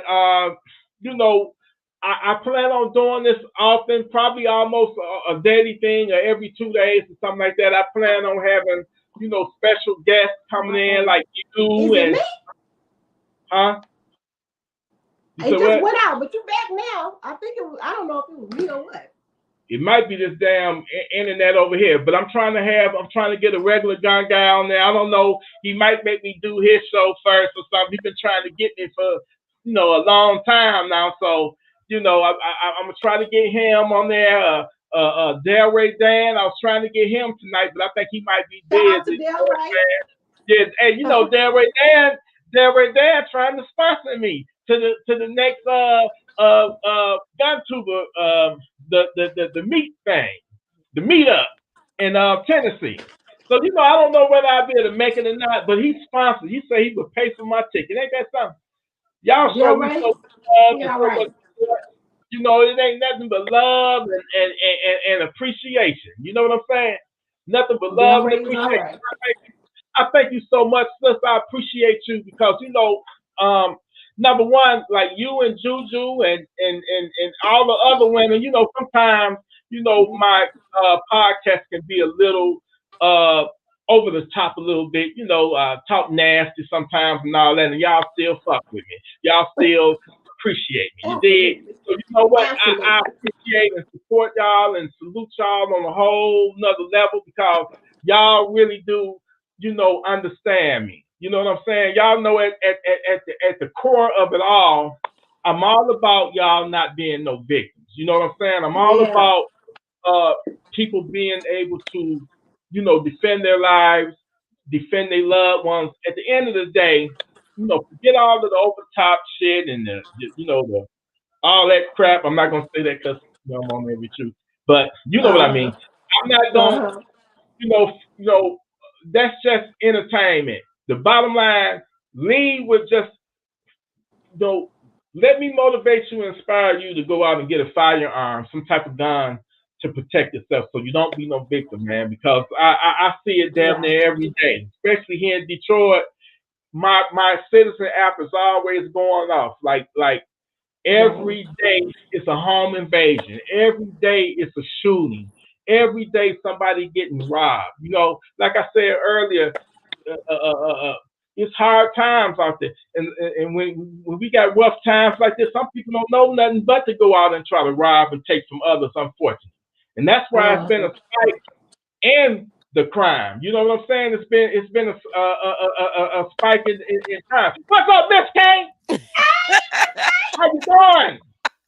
How y'all doing? Miss K. Hey, Miss K, it's finally a pleasure. I know you've been supporting me and watching my videos and leaving comments for years now. You know, so I really I appreciate you so much for joining the podcast, man. Y'all, the two of y'all and Juju and Caesar, y'all made my night. Y'all done blessed me with y'all presence, and I really do appreciate it. Talk to me about that Glock. I want to hear about that. Tell me about it. When did you get it? How it feel in your hand and how you like it? That's your number one tool, Funky Town Center tool? Well, being that I'm in I got neighbors around me, so my Funky Town Center will probably be my Mossberg 590. Okay. Yeah. Oh man, what you got that bad boy loaded up with? I got some buckshot. I also got some I got a lighter load as well, but I got some buckshot for that ass. That's for sure. Wow, that's what's up, Miss K. Because it's more, it's more controllable, in a when you got neighbors and stuff like that. So I said, let me go with this. It just depends. But the Glock 19 is a backup because I got the TLR 7A on there. So if I can't blind that, I'm damn sure gonna blind them first. Right. You gonna blind they stinking asses. They blind they stinking asses, then send them where they need to go. So yeah. Yeah, send them straight to Funky Town. You know so it. You got your main gun, your main home defense is that shotgun, and your secondary, right? The second one, is the my Glock 19. You can't go wrong with that stuff. No, you can't go wrong. Go wrong with that stuff. So how you like? Have you shot the shotgun before? Have yes. Every time I get a firearm, I take it out. I train with that joker for like 30 days. Oh yeah, so you locked and loaded and ready to put them on the Funky Town Express. That's it. And being that I know a lot about. I love to hear. That's it. I know a lot about Detroit because I got family up that way, and then I'm from Gary, Indiana. So you put two and two together. Right. Oh yeah. You already know. Definitely ready. You already know. You got to stay ready up here. You got to. So how you like that? How you like the the Glock 19 from the rest of the Glocks? Because I think the next Glock that I get will probably be that Glock 20 because it's a 10 millimeter, and it will work in my Chris Vector. It's, it can share mags with the 10 millimeter Chris Vector. Definitely cop that. I mean, the Glock 19, and I have smaller hands, but I mean, it fits in my hand and everything. I don't have no problem, dropping the magazine down, as far as point and shoot, it shoots like believe it or not, because I got a Glock 43 as well, but that Glock 19 to me, the trigger, people don't think so, but the trigger's a little bit crisper for me. Yeah. I share the same opinion on it. I really do. So dry firing is one thing, but when you actually shoot that bitch, it's totally different. I shot it. Yeah, it's smooth. And then, it's already a 9 millimeter, so you don't get that hey, Dan, hit that link. Hit the link, brother. Hit that link there where Dan, you sponsor. But anyway, what is what's your favorite ammo, like as far as hollow point? What would you recommend for Hornady, critical defense? Yes. I heard nothing but good things. Matter of fact, I got some. It's two types of ammo that I use. I use the Hornady critical defense, the one that got the little latex shit in the tip. You know what I'm talking about. I know what you're talking about. Yeah. Yeah. The Funky Town. The Funky Town Center. It'll shred your ass up. Yes. And then and then the other type of ammo that I have is the civil defense. That shit over 2,000 feet per second. Dang. It's civil. It's hollow, look like silver. But what do we got here? Wait a minute, hold on. Regular gun guy. I see, damn, my brother, I finally got you. I know you. Oh my goodness, what's up? I know you trying to get me to. I got to jump on your screen now. What's up, man? And you got a thug on here with you. Oh my God, here he goes. And you got a thug on here with you. Oh man, first of all, regular gun guy, I want to say thank you so much for joining the stream. Look, he don't got me so starstruck, man. I'm past you know what I'm saying? But this is like the go-to. This is the Godfather right here. You dig? Everybody, this is like, man, you just so important right now in the gun community. You know what I'm saying? I just want to let you know that I appreciate you. Thank you for blessing. This is like my first, take at this podcast, and I know you're the professional. So I'm going to get some tips from you. You know what I'm saying? You're the professional at this shit. You've been doing this shit for a minute. You know what I'm saying? But a regular guy, thank you, man. If you want to, if y'all want to shout out y'all channels and, you want to talk about the next gun meetup or whatever, go ahead. We got like 73 people in the room and whatever else that you may have going on, shout it out. Everybody, check out and go and subscribe and check out Regular Gun Guy. He's the Godfather here. Hey, man, I don't want to shout out nothing but you, brother.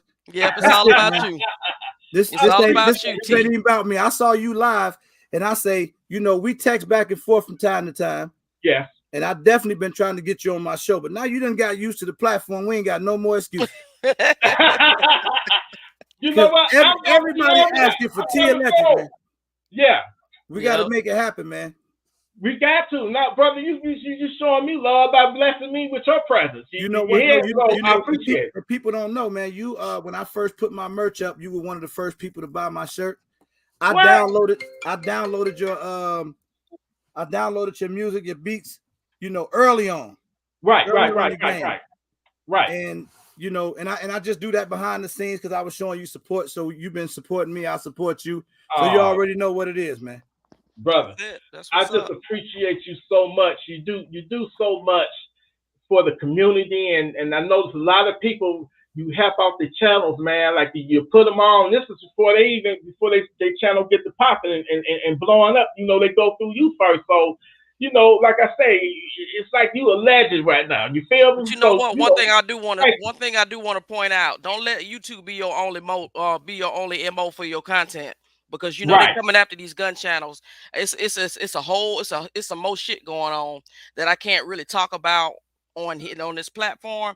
But I'll hit y'all up on the real about some real shit going on behind the scenes. Yeah. Because this cannot be our only platform to hit. You right about that. I agree for with real. you. Hey T, keep getting that message out, bro. Oh, you already know. I get a lot of haters and trolls and shit. Say I talk about the same shit over and over. Hey, don't watch it if you don't like it. I'm gonna take your ass somewhere else. Take your ass somewhere else. Keep it moving. Keep the stinking ass on.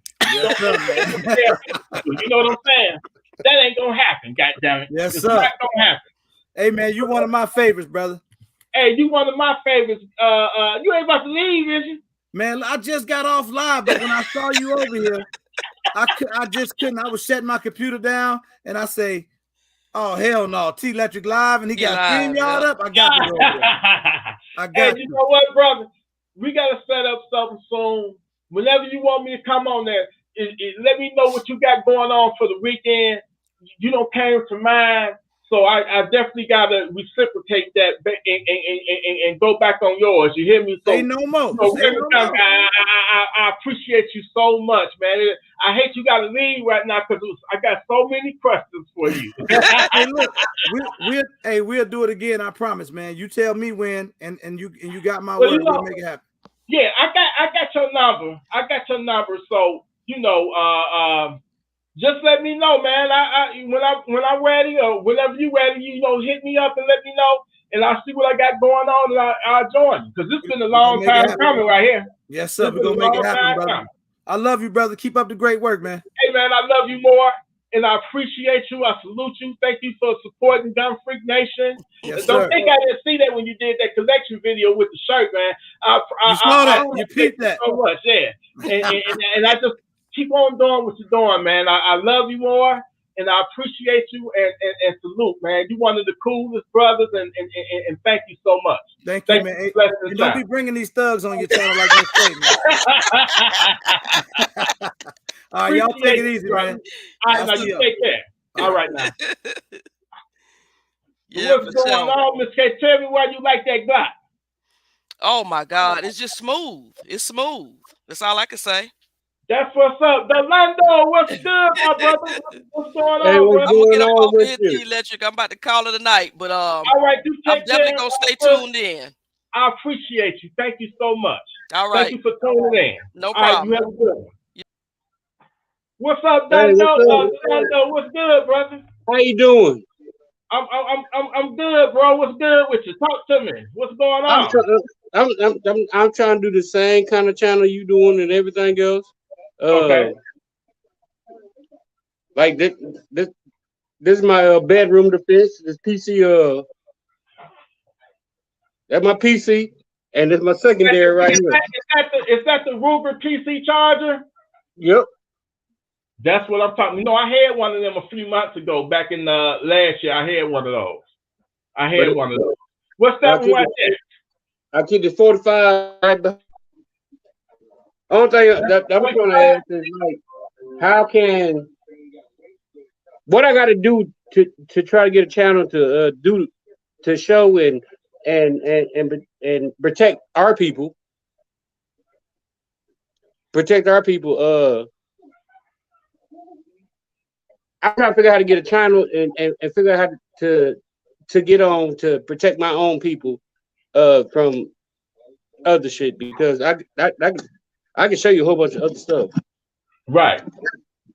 You know what? Just start your channel up, baby. We gotta start from somewhere. You feel me? We gotta start Guns and Hookah. I see you, brother. Give me 1 second, bro. Hey, give me 1 second. Give me 1 second. I'm gonna be right back. In the microwave. You were ready to eat now.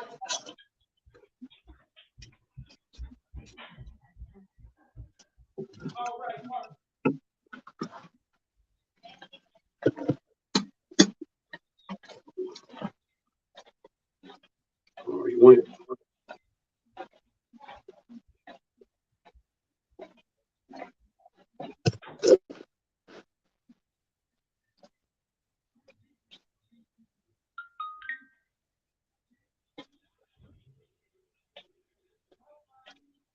Oh, I see what I'm watching. Okay. I had to use the bathroom. I'm live doing a podcast right now. Okay. Yeah.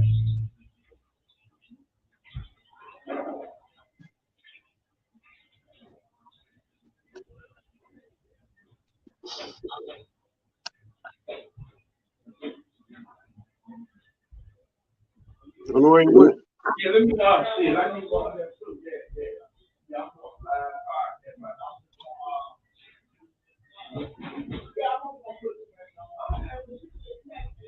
Yeah, I will.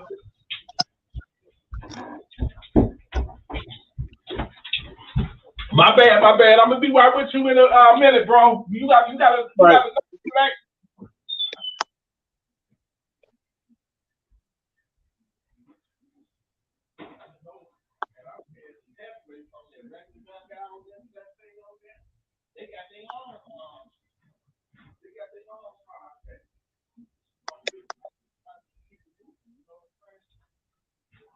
What's up, everybody? I'm gonna start a YouTube channel to show you gun functions, the velocity of the guns, different velocity of bullets and everything else. And that's the channel I'm about to start.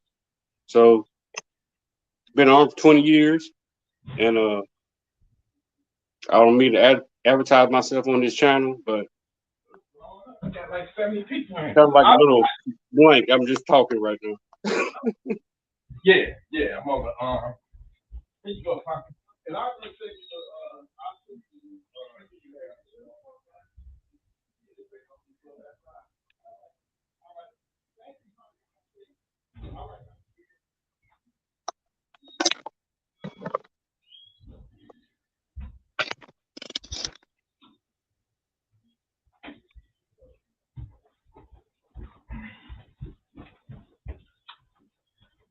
All right, my bad, my brother. My bad, man.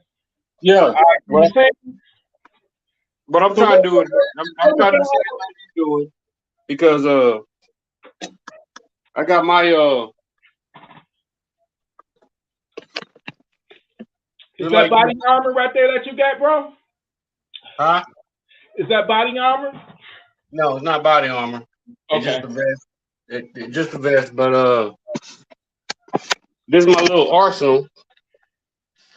Oh shit, little shit. You got a whole armory up in there, bro. Yeah, you got some shit, some solid shit. Those are solid Funky Town senders there, brother. Oh yeah, most definitely. I'm proud of you. How long you been working with Gun Freak Nation, brother? About 6 months. I seen you on there, and it's a whole bunch of guns that you be getting that I won't. So you got to count the guns I won't. but the thing is, I ain't trying to be racist. But the same way these white folks run around and do every single thing that they want to do against us, I got the same shit these motherfuckers got to make sure I'm good. You feel me on that? I hear you, brother. I hear you on there. You know what I'm saying? You know, I get your point of view because this ain't no perfect world. You know, you got it's evil versus righteous. That's the way I see it, brother. You know what I'm saying? Anything that come against you. But I also been armed for 20 years. So right. Guns is guns. You know what I'm saying? I'm gonna love guns no matter what. Right.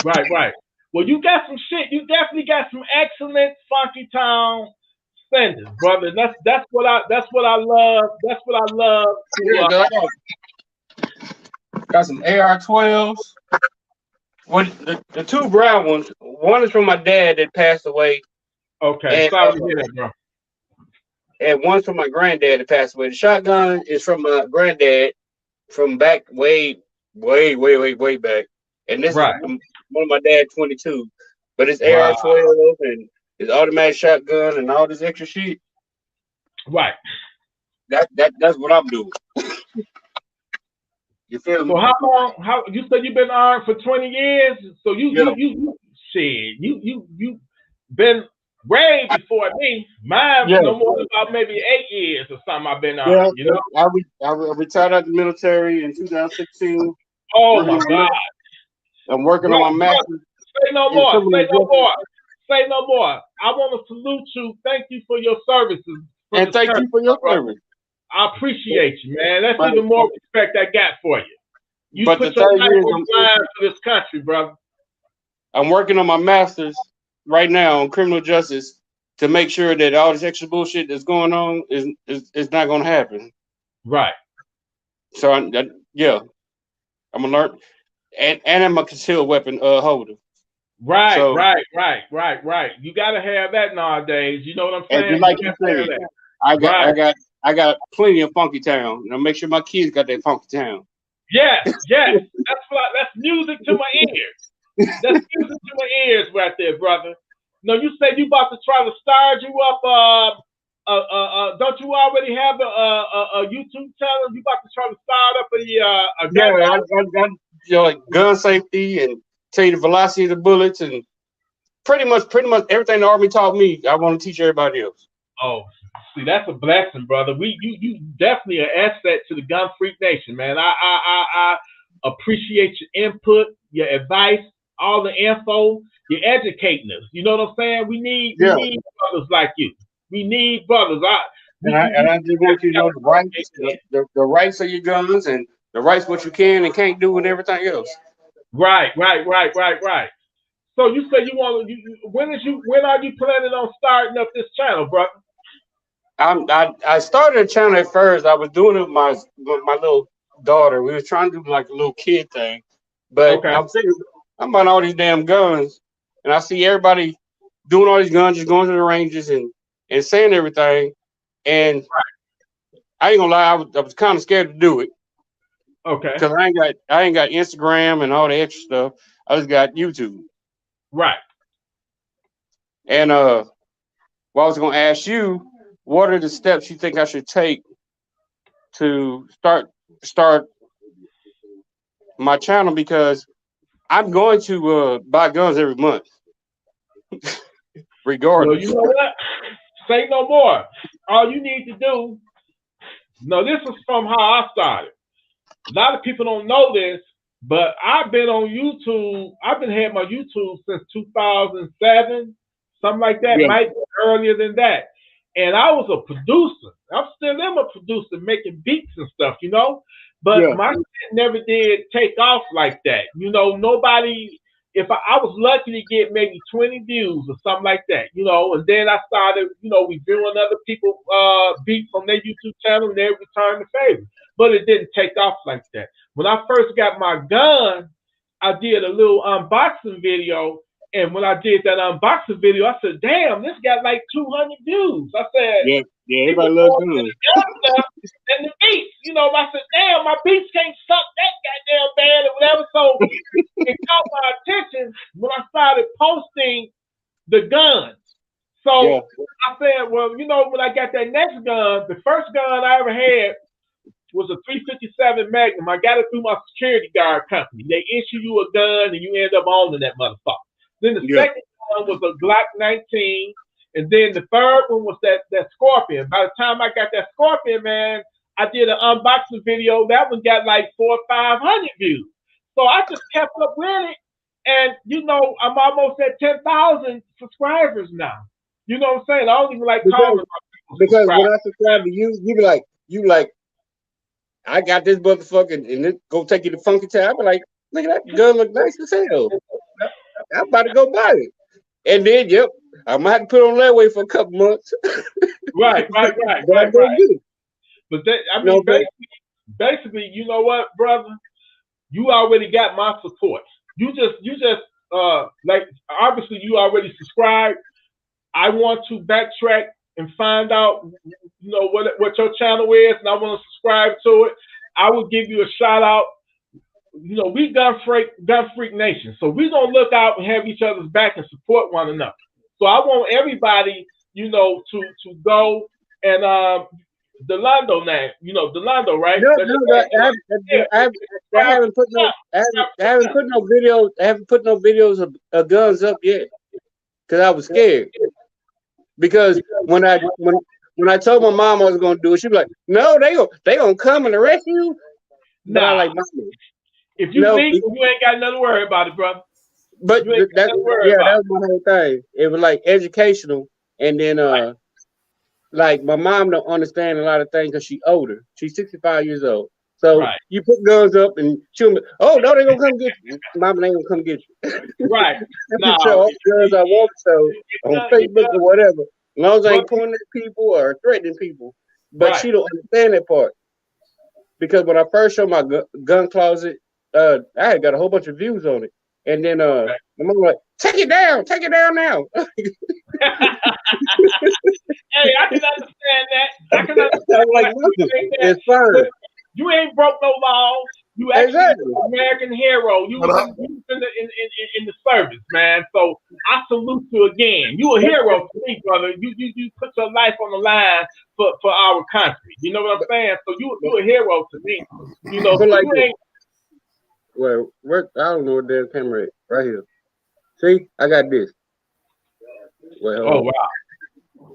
Is that your military ID, brother? No, that's my concealed handgun carry. Oh, okay. This is my military ID. That's my retirement. You a hero, brother. You a hero. You hear me? And Mama don't understand. Mama be understanding certain things, but I was like, Mama, I can go on YouTube and just show my gun. No, don't do that. They don't. The federal. I'm like, Mama, stop. Bless you, brother. Thank you, man. Thank you. But yeah, you got my support, man. Keep on doing what you do, brother. Cause you got a lot of. I saw that collection, man. You got some solid Funky Town tools. You hear me? You ready to send a savage to Funky Town? That's what I love to see. You know what I'm saying? Let a funky ass savage. Like I said, my brother the same way. But I said I'm ready for the revolution. yeah, that's how you gotta have that mindset. You hear me? anything can happen in these crazy ass days. You hear me? Anything can happen. But we already know you Funky Town ready. Send this second ass to Funky Town. Let them come up in your crib. You know what I'm saying? You gonna protect you and yours. Exactly. But I got gas masks and every damn thing for all my kids and my fiance and everybody. We good. God damn, you got your gas mask. Oh, damn, yeah. I ain't even got that yet. God damn it. Man, you was ready. I'm proud of you, man. You done made T Electric the president of Gun Free Nation. I am highly proud of you, and I appreciate you, and I love you for spreading the word. Whoever that's out here that may be watching now, 71 of y'all, they need to because you see all these situations going on, regardless in your house or outside your house. Right. You see all the people these vests on with bullets and look at Rittenhouse. I really don't care because it was. I'm not trying to sound racist, but it was 3 white guys that got shot. And the judge is racist as hell towards 3 white guys that got shot. That's not really my concern about what's going on. The one in Georgia. Yeah. Everything keeps coming up. Yep. It is what it is. But when all these guys come out here when all these guys come over with these vests and everything else, and they sitting here talking about, oh, I'm gonna protect this, I'm gonna do this, I'm gonna do that. And I thought about I'm like, I'm not protected just like them. Yeah, that's true. Yeah. Because guess what? If they get upset or some shit happen or I'm running my damn they gonna fuck me up. Right. You right. I agree. And I want to be prepared just like them. Right. You never. I take my 12-year-old daughter. I take my 12-year-old daughter to shoot. My 14-year-old son to shoot. I got 2 sons in the Army, so I'm good. You know what I'm saying? Right. And we're gonna teach them the same thing. It ain't about being racist. It's about protecting yourself. Yeah. It's about we passed that.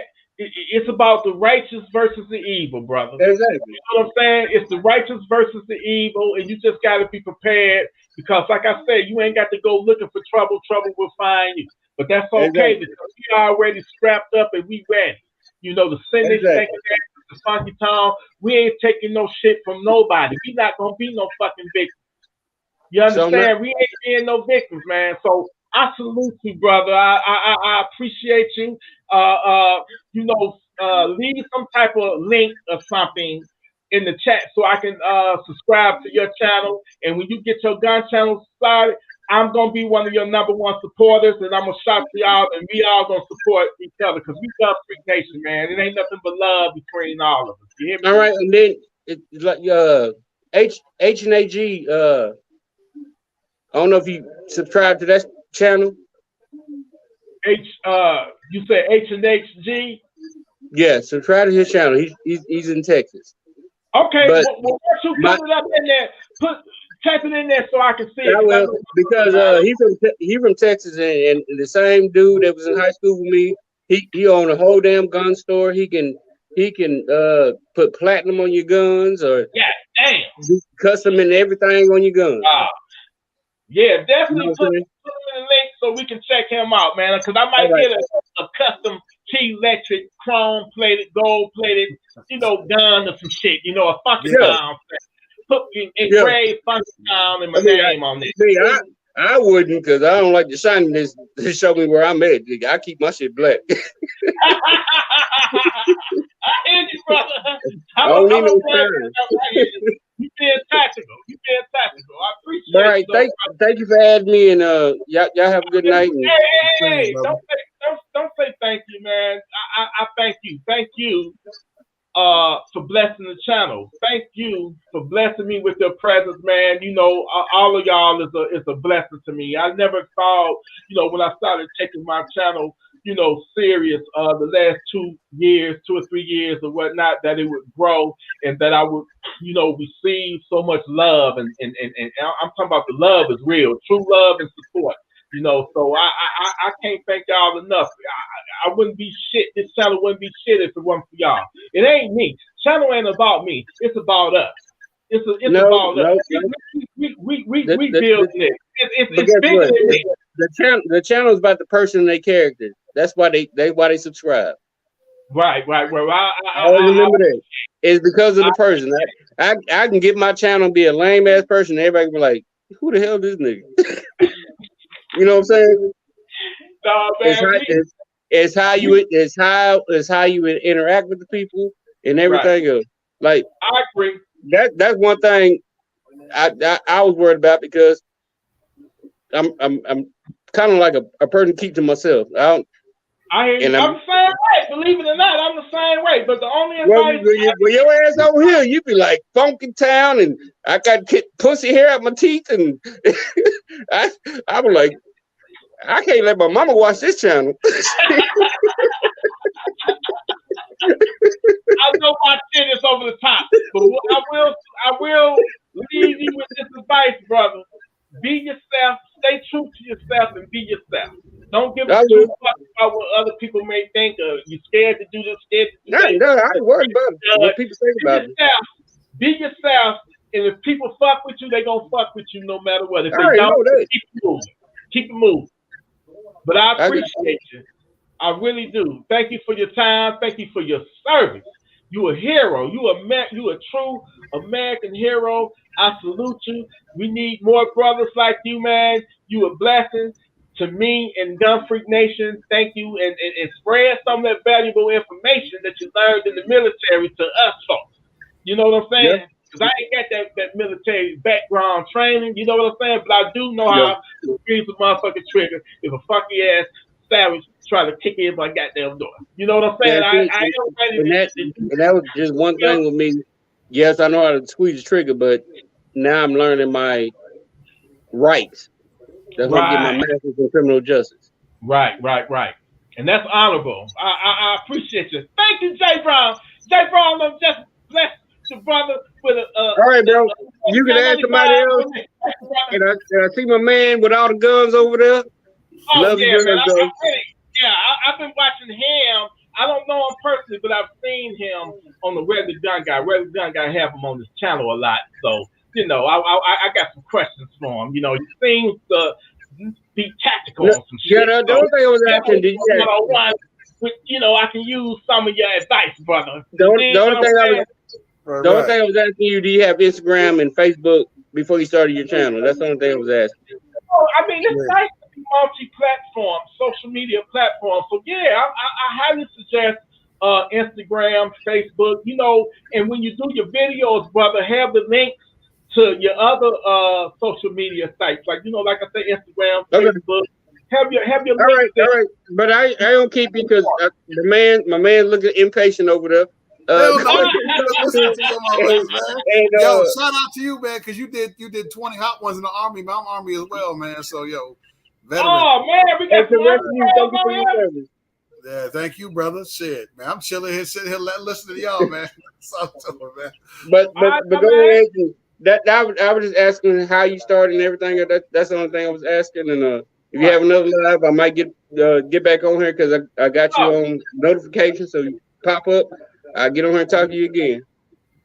Appreciate you, brother. And I will know, man, your channel come out. I'll follow for sure. Yeah, let us know when that channel drops. I'm eager to watch. I can't wait. All right, I gotta think of a name and everything. Because right now, it's just the Atkinson family, and I can't put Atkinson family talking about guns. All right, brother. You have a blessed night, brother. Stay frosty. All right, you too. And y'all be all right, safe. Now. Yes, sir. Too. And stay dangerous. Right. Yep. You already know, bro. All right. What's good with it, brother? What's going on? Tell me about it, brother. Mr. Funky Town Sender himself. What is good, my brother? Well, thank you, brother. I appreciate it, man. I'm maintaining, and you know what I'm saying. I'm just trying to build the channel and connect with the Gun Freak Nation members, and you know, I'm very, very blessed. You know what I'm saying? I'm very blessed to have, you know, people like you and all 8,000 others that's building the channel up, and you know, I'm diving into the podcast, and you know, we're gonna take it one day at a time, brother. But what's on your mind? Talk Shit, to me. man. I just had to come show some love, brother, because I followed you for a little bit now. Because I heard about How you. long you been with Gun Freak Nation, brother? I've been fucking with Gun Freak Nation for about a couple of months now, about 3 months, give or take. Yeah. You mentioned earlier that you got some military background. Would you mind elaborating on that and you know, talking to me about that something? Army veteran, Signal Corps. How long was you in it? 12 active, 6 reserve, so 18 altogether. 18 years? Yeah. Oh man, that's a fucking that's half of your life, goddammit. Shit. That's a long time. So you on some Rambo type shit, huh? Yeah, not really that point, but close enough.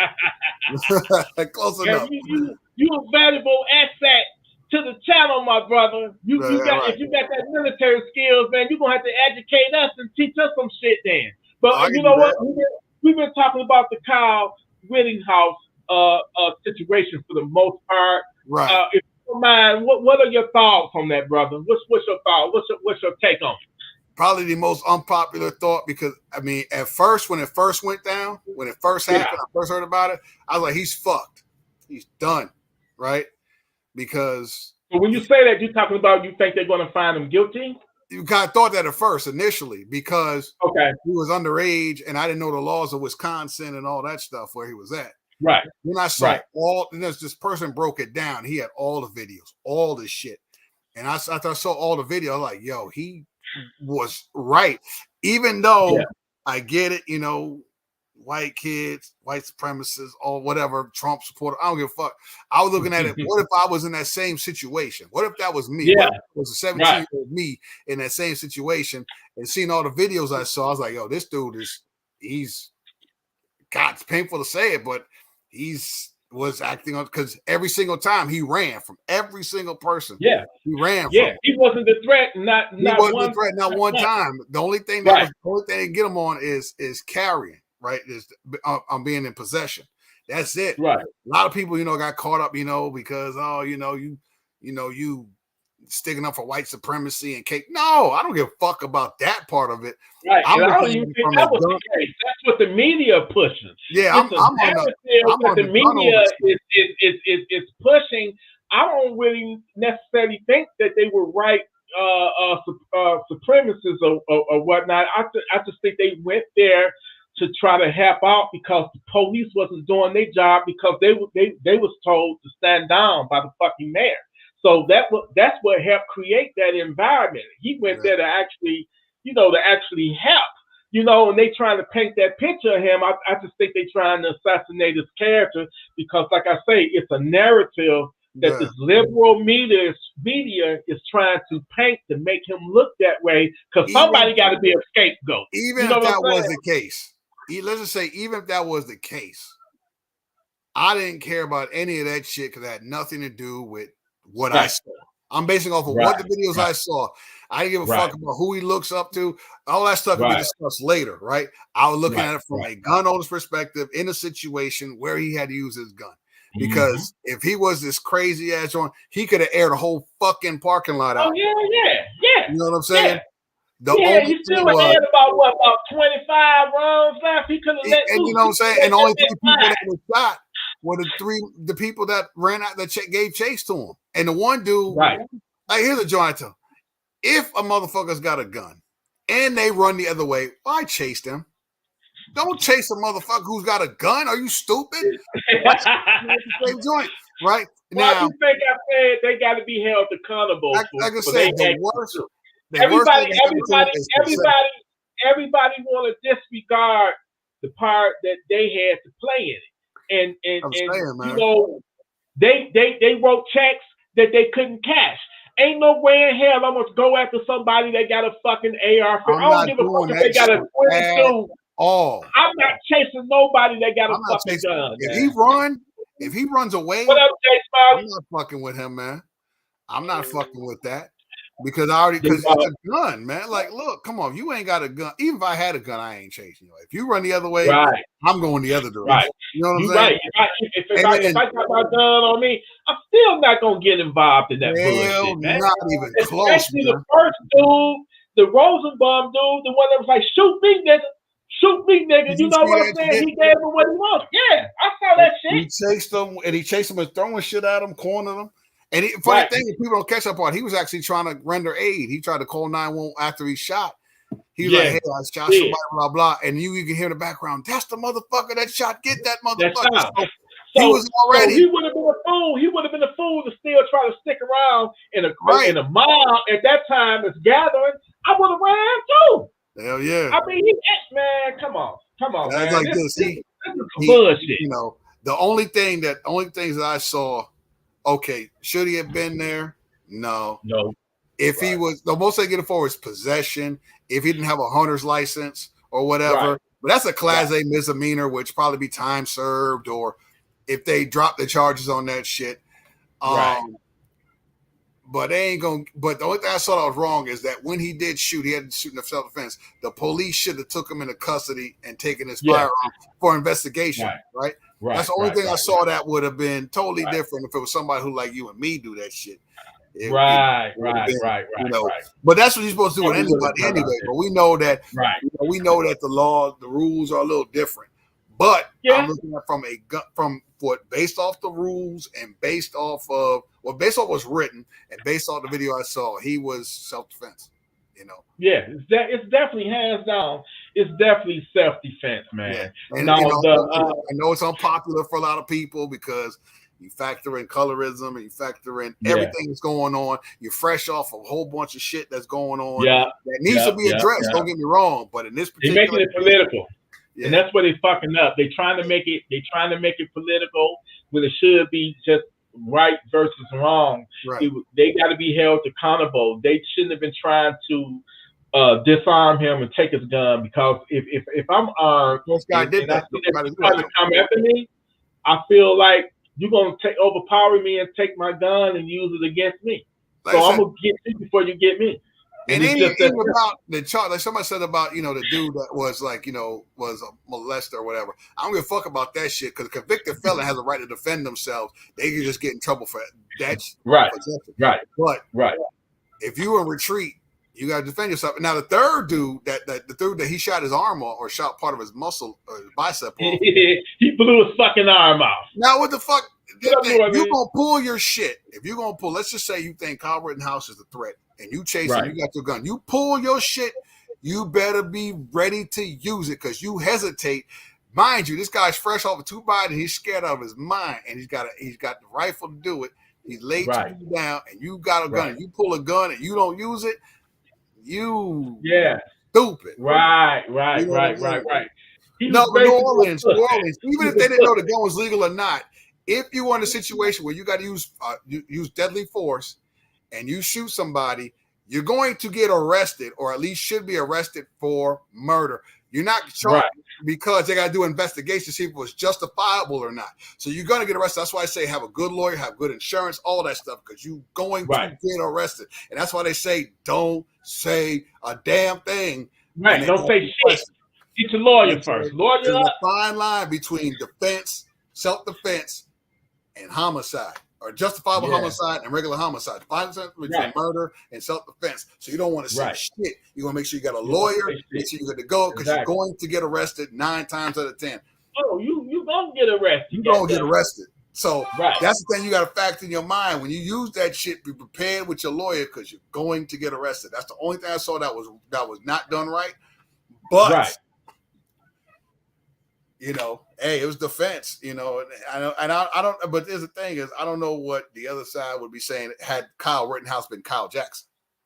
You know what I'm saying? That's because a lot of people that be like, yeah, Kyle Rittenhouse for mayor and Kyle Rittenhouse did the right thing. But what if Kyle Rittenhouse was Kyle Johnson or Kyle Jackson or Jamal Johnson? It looked like you and me in that same situation. Would they be saying that same shit? Now that's the question that should be asked.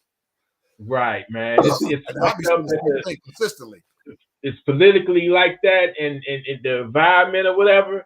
I just feel like it's just something more sinister going on, man. It like I say, it's a narrative that they're trying to play out. You feel me? It's a narrative, man. Anybody in their right mind that can see, Stevie Wonder can see that guy shot in self-defense. You know what I'm saying? He can see that. But if it would have been somebody black, I get what you're saying. Yeah, you think the circumstances may have been different? Other stuff, right? Because I would say the same thing regardless. I wouldn't care who was in that position. I'd be saying, right, based off of all the stuff that I saw, same situation, I wouldn't have cared who was there. Right, or what color they were. I wouldn't have cared because the same situation, I wouldn't have cared what they were. I wouldn't have cared. What up, 1911, Nate? But yeah, you're right. I agree with you. Now I want to ask you about this one. What do you think about the Ahmaud Arbery situation? That's completely, you know what I'm saying? Let me say this. When I initially saw it, before I got all of the facts to the case, I was like, man, that was stupid of him to try to, disarm, take that gun from him because they're just setting it up for self-defense. But when I found out all of the other shit that was involved, that he was chased and ran off the road and hit with the fucking truck and they blocked him in, and it was like this shit played out for about 10 minutes or something, that they chased him and ran them off the road, hit them with their fucking trucks, blocking them in, and I would have did the same thing too if you somebody chasing me armed and I'm feeling like, hey man, you live in me, no other options. I'm gonna go out fighting. You know what I'm saying? That's my take on it. Ahmaud Arbery is the same thing. He was being chased. He got cornered. He did everything he could to try to defend himself. Right. And he was killed in cold blood. Right? Yeah. Because they were the aggressors. Right. They were the aggressors. Right. You know what I'm saying? I agree. I'd be saying the same fucking thing once again. If it was anybody in that same situation, I saw the whole thing. I saw when they were chasing and all that stuff. Right? That dude was minding his business. Yeah. Right? So they Yeah. fucked with him for one reason and one reason only. Let's just be honest. Yeah, but in that particular case, let's be real. Because if Ahmaud Arbery was Adam West or Joe Biden, it would have never happened. It would have never. They wouldn't even care. That dude could have actually been taking shit at the house. They wouldn't have gave a fuck. Right. So let's be honest. Right. I agree with you. You know what I'm saying? And so look. The system is doing exactly what it's supposed to be doing. It is not designed for people who like you and me. It's 100%. I know it's a conversation that people don't want to have because they think a black guy and a white guy can sit down and have lunch, and that's cool, Right. But it doesn't mean that the system is gone. The system's still there. It's been set up since the birth of this nation. I agree. Woven. Systemic racism and white supremacy is woven into the fabric of this country. Let's just be honest. And until we can have an honest conversation about that, we'll never fix it. Right. I agree 100% with you. 100%. So I'm hoping that they get convicted of that shit, though. I really am. They should. 100% should be convicted. And then I hear that the feds got a case against them, too, for a hate crime. And like I say, they call themselves conducting a citizen's arrest. No. But man, they get on your pickup truck and you got your guns. I mean, what the fuck was you thinking? You should have been thinking like, hey man, what if this shit go left? You feel me? What if this shit go left? What if it go left and he do get my gun? They should have been thinking 2 steps ahead. But they didn't give a fuck. They didn't give 2 fucks, and the shit did go left. He tried to, you chasing me with a gun. I'm gonna figure out what the fuck. Protect myself, man. And I'm gonna be that desperate and be like, you know what? If y'all gonna kill me, I'm going out with a fight. I'm gonna fight for my life. That's exactly what he did. That's what he did. He fought for his life. He fought for his life. It was just fucked up, and they need to be held accountable for that shit. Absolutely. Killing somebody like that. They deserve to go down with life. What up, Jay Brown? Once again, thank you for that donation, brother. 100%. Thank you for that donation. So let me tell you. So you said you've been in the service for 20 years. So 18 were you 18 years? Were you in Iraq or Afghanistan at any time? I didn't make any time downrange. I volunteered once, and they didn't. I didn't wind up going.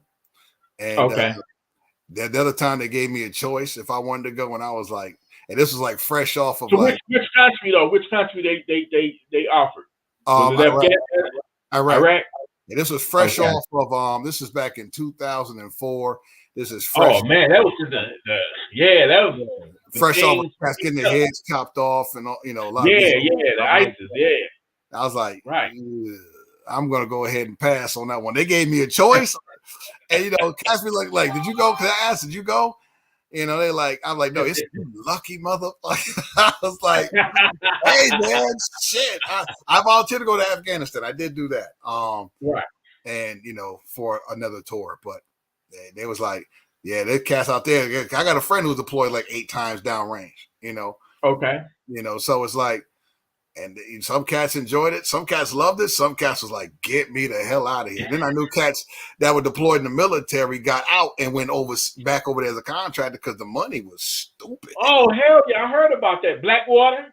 I heard about all that. The contractors and shit. Them cats was making 200, 300,000, 150,000 a year, tax free. Come on. Damn. Stupid. I was like, fuck that. That's some good money, bro. No, actually, I came close to Somalia because I came in like right after Desert Shield, Desert Storm.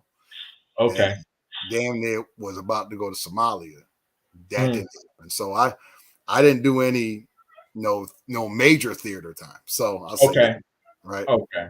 So you was never really like deployed to like a war zone in pretty much. The closest war zone was Asia. In Asia? Because Korea technically is a war zone. Oh, you was in South Korea. Yeah, technically, but ain't no war zone. Not no. The only time I've been shot at was in the streets. I never been. Damn. I never been shot out downrange, man. Wow. You know what I mean, crazy, bro. So what? To DC. Let me ask you this: what's your number one funky town sender that you got? Number one funky town sender is my Ruger Red Hawk Alaskan 454 because that's my funky town. 6 shots of bare ass whoopers. So that's a pistol revolver. It's a revolver. Yep. Okay. So what make you think that's sufficient? Like as far as do you think that you are doing a disadvantage to yourself because it only holds 6 or? Nope. And I did a video on YouTube actually about it. And I think I have to get back up again. I don't know if anybody saw the video of this girl that shot her boyfriend in the head with a Glock 19 or Glock 17, 9mm. Was they on live, like Facebook Live, and they was playing with the gun or some shit like that? I think I saw that video. Oh, that was so fucked point up. Blank in the head with 115 grain right here, bow, and it stuck right here. Right? Damn. He lived. Damn. He lived. Now he ain't 100%, but he lived. Right. But he lived. 454 Kasul at that range is taking his head clean off. I can show you. I can give you an example of. Yeah, let me see one of the bullets if you don't mind. If you got to do that, brother. No, I got you. I got my Glock with me right now, but I got my 454 around here. Okay.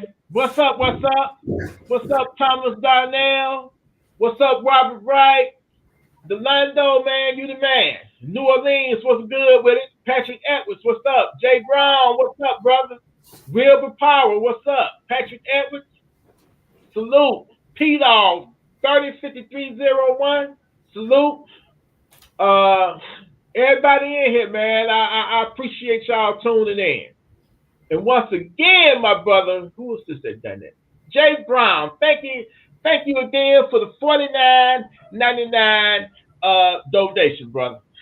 I don't know how you do it through super chat. I don't even know how to pin this mother. How do I pin it?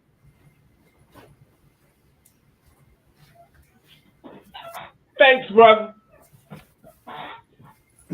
Yeah, let me see this.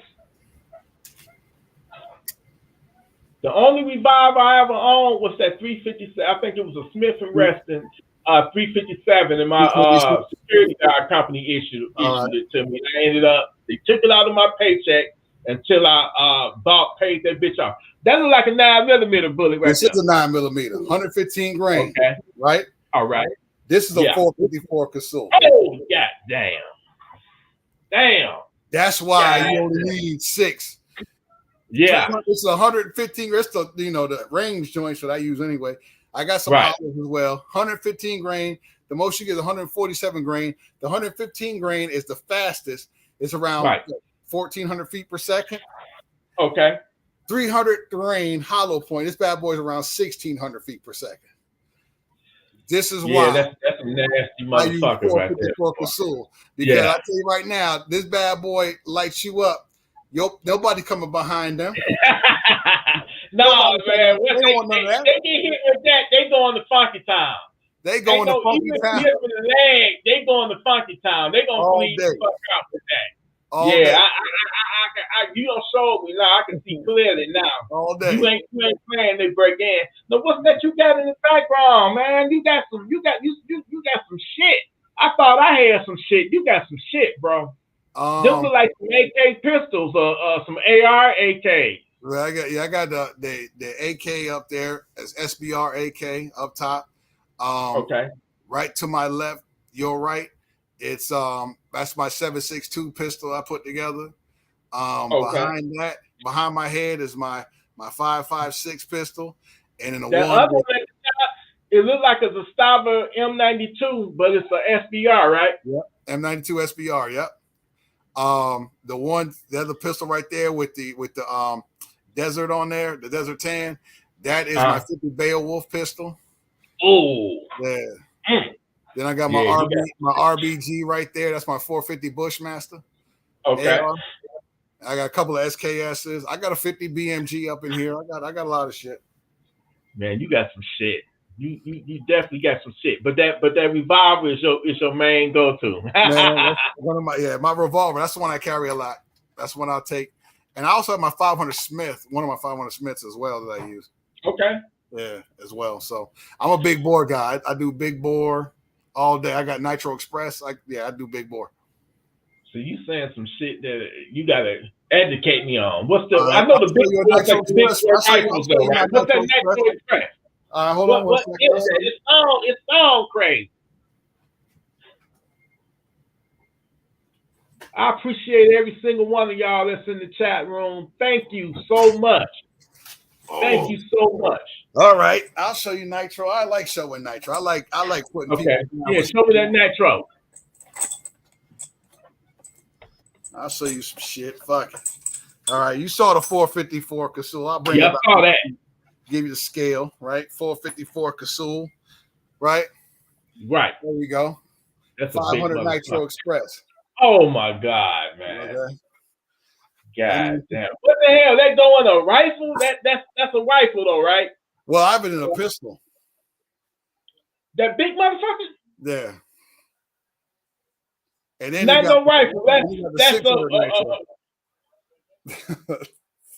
wow. God damn. God damn. These are known as elephants. You got some shit I ain't never heard of or ever seen of, man. But we proud to have you be a member of the Gun Freak Nation. You appreciate it, man. Some shit. You hear me? I ain't never known no shit like that to exist. You saying that big long motherfucker going into a revolver? No, I got it. Well, they actually have a revolver like this right here. For this round, it's a 600 Nitro. They got a revolver. It's like 14 grand. I can't afford that shit. Okay. This one right here, I have it in a single shot pistol. Wow. Yeah.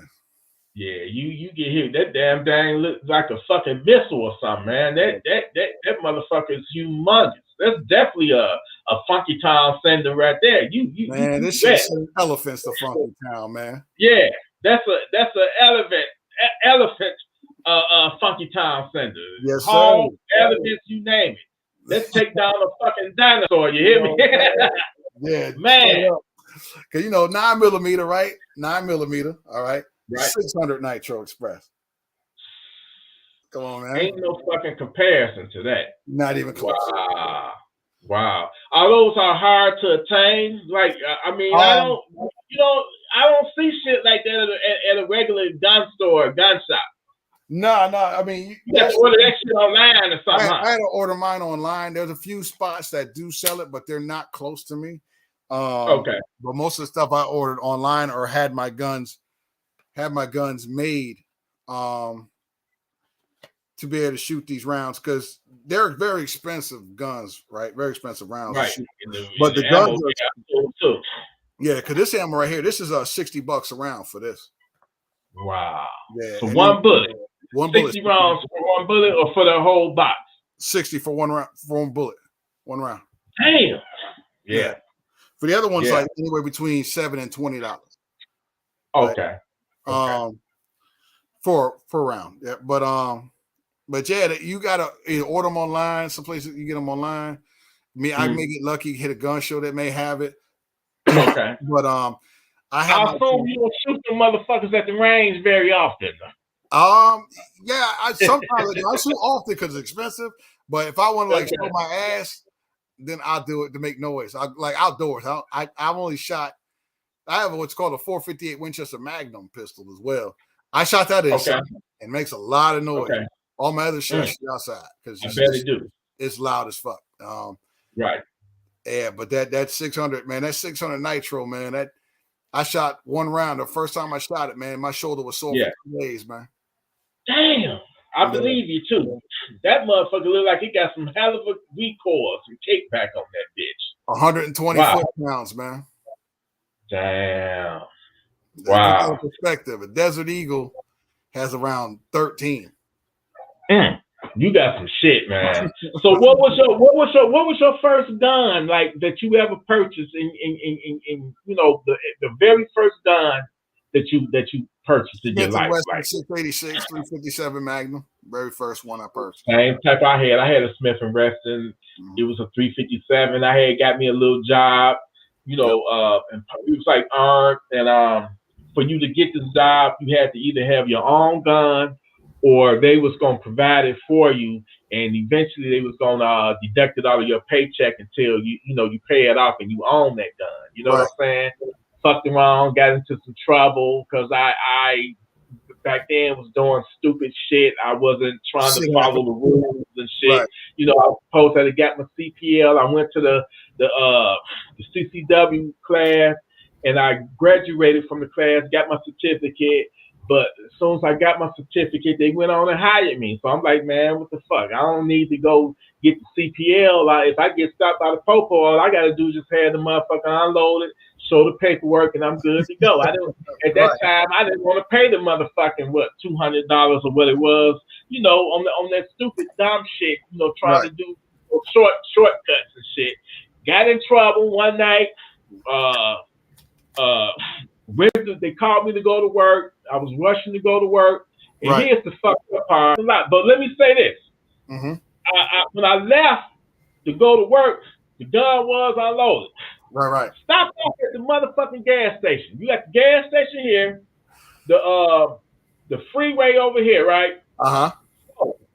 When I stopped off at that gas station, man, there was a bunch of niggas and shit. They was like, man, when you in your uniform, you draw attention to yourself, goddammit. Some of the niggas probably had to put out. So they saw my ass. Niggas started approaching me, making comments. I said, you know what, man? If I'm gonna pull this motherfucker, God damn, I'm pull this bitch, I'm not gonna pull no motherfucking empty gun. You know what I'm saying? So while I'm in the Grand Cherokee, while I'm in my Grand Cherokee, I'm loading my shit up and went in there, went on about my business, got my gas, came back out. One nigga tried to approach me. I said, man, first of all, back the fuck up. Don't get too close to me, goddammit. So I got my gas, filled up the tank, got back in the motherfucking truck, and then I'm thinking for a few seconds. I'm like, okay, they go to the freeway right there. So as soon as I get on the freeway, Southfield Freeway gonna turn into Southfield Service Drive, y'all. So I said, you know what? I ain't gonna even bother to unload this motherfucker.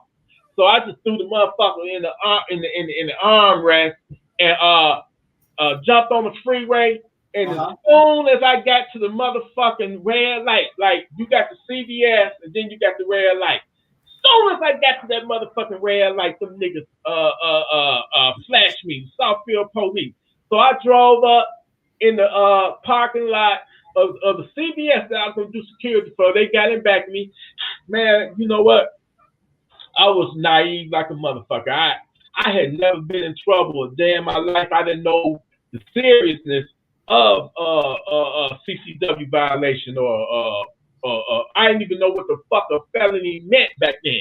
So when they got in back of me, you know, the niggas, the police, they sat in the police a good 5 minutes before they got out the car. So that was plenty of time for me to unload the motherfucker. But I'm like, man, I'm in my uniform. I'm at work.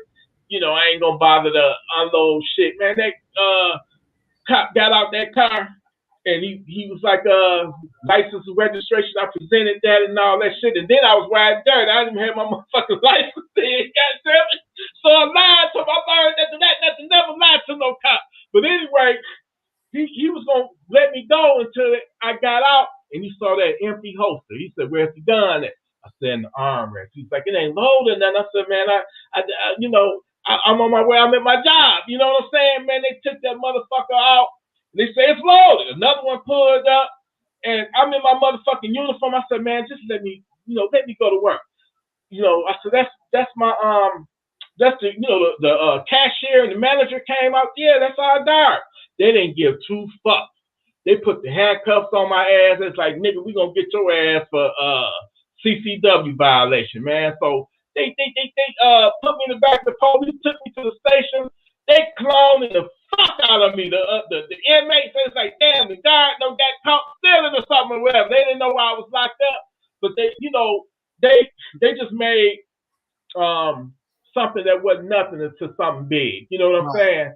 And even the deputies was there. They was like, man, whatever you do, you better hope and pray that they don't try to charge you for CCW violation. You know, I'm thinking in my mind, I said, look, man, I'm one of y'all. You know, I got my badge on. It might not be no police badge, but, you know, they acting like they treated me like I was out there trying to rob somebody when, in all actuality, I was just trying to go to work and secure the store. But they didn't give a fuck. You know what I'm saying? Right. So I learned right then. I said, you know what? Let me get my shit together. Let me get my license. Let me get my CPL. Because if I would have had my CPL, none of that shit wouldn't have happened. So now, you know, I got my driver's license. That shit happened back in shit. I think it was like 2005 back then. I haven't been in trouble with the law since then. You know what I'm saying? And to this day, they got a misdemeanor on my record. They even took it to court. And once when the prosecutor found out the details of what happened, he was like, you know what? We're not going to even charge you with the CCW violation. We're going to just charge you. It was an old hunting law where, like, if you was a hunter. So they reduced the charge from CCW violation to failure to inspect your weapon, which was a misdemeanor, and I can keep my job. You know what I'm saying? That's why I'm still thankful for him. I still think it was some bullshit. Even the depths was like that cop that did that shit. He was on some fuck shit, man. He didn't have to do you like that. That was some bullshit. You know what I'm saying? So I know firsthand that you can get an asshole cop. But like I tell people, I tell everybody, if you're gonna be stopped by the law enforcement, there's two things on the line: your freedom and your life, man. Just comply with them, and if you do get an asshole, put a complaint against them. Because if you try to square up with them, you're not gonna win that battle. You're not gonna win that. You're not gonna win. So I learned the hard way. So if I ever get stopped, man, first thing out of my mouth is if they come up to me and when they come up to the door, first of all, hands is up. Right. And number one, I have my CPL officer. I have my CPL. I am armed. I got my hands up. Right. How would you like to proceed? How would you like to proceed? And that would save your motherfucking life right there. Just those actions right there. You know what I'm saying? But yeah, man, so you said a 357 was your first gun? Yep. So what was your second one, and how did you? You know, we all some gun freaks up in this motherfucker. It's contagious. I see what you working with in the background. So you Remington love it 87. like I do. Yeah. Remington 87. Remington 87 was shotgun was my next joint. Pump. That was my second gun. Pistol grip shotgun. Okay. Then I got into some of the carry on relics, SKSs and I got 1911s. I didn't get into like Glock until later. I knew about Glocks, but I wasn't a huge fan of Glocks until later. I went ahead and saw one. Gen 4. What was your first shot? Gen 4 Glock 19. I only got 2 Glocks, and they're both Gen 4s. Okay, that's what I got. I got a Glock 19. I got the FN 57, and the next Glock that I plan on getting is the Glock 20 because it's interchangeable mags with my Chris Vector in 10 millimeter. You know what I'm saying? So that's my next one. But right now, lately, I've been carrying my FN 57. I just something about that. Something about that FN, that round, you know what I'm saying? Something about it that I love, you know what I'm saying? Do you got any guns that shoot that caliber? Was it the 5.7 by 28? The 5.7? No, I don't. I almost bought the AR 5.7 back in 2016. Okay. But I didn't get it. I want to get other stuff instead. Right. So I don't have anything that chambered in 5.7. Okay. I looked at that FN 5.7, but I didn't jump on it. No. Okay. So you had tactical training by you being in the military. Like, so obviously it transferred over to your civilian life. So what type of pointers would you have, like, as far as, my channel was big on home invasions and stuff. Right. Like, what would you recommend, like, some of the tactical that you've been trained, what would you recommend, like, for the people that, that just got a firearm or don't have one now, or, the security setup? I mean, what would you recommend, like, like that mirrors like where you at? Not to give away everything that you got going on to, for somebody that maybe watching. No. As far as tactical shit, I'd say anybody who's new, just learn the basics, man. Learn the basic trigger squeeze, breathing, up and down range, basic rules of, shooting. As far as tactical shit, I do more signal corps, right? So I would learn more of like survival training, learning your pace count if you got to walk anywhere, map reading, basic shit like that. As far as firearms, like I said, basic, learn how to maintain your firearm. Rifle, get a pistol, rifle, shotgun. Definitely get those two. One of each. Right. Semi-automatic pump gun is good. Definitely pump. Semi-automatic, if you can get it. Mag-fed, they got plenty of those as well out there now. Ever since the Sega 12 was out, the MKA 1919, which spread out to a whole bunch of joints now, the VR80s and all that stuff that are out, the AR-12s, AK-12s. Right. Started with the Sega and then the Octal MK 1919 years ago. Right? Okay. So as far as your loads, what would you go for? Like the shotgun, what load would you prefer? Shit, I got everything from bird all the way up to 3.5-inch slugs, heavy steel, number 4 turkey, flechettes. I had dragon's breath. I had I call them melee rounds, but they're like the one that got the 2 rounds with the little chain, little metal. Yeah. I got that. Right. Damn, that's a crazy exotic shit. Yeah, number 4 buck is really good.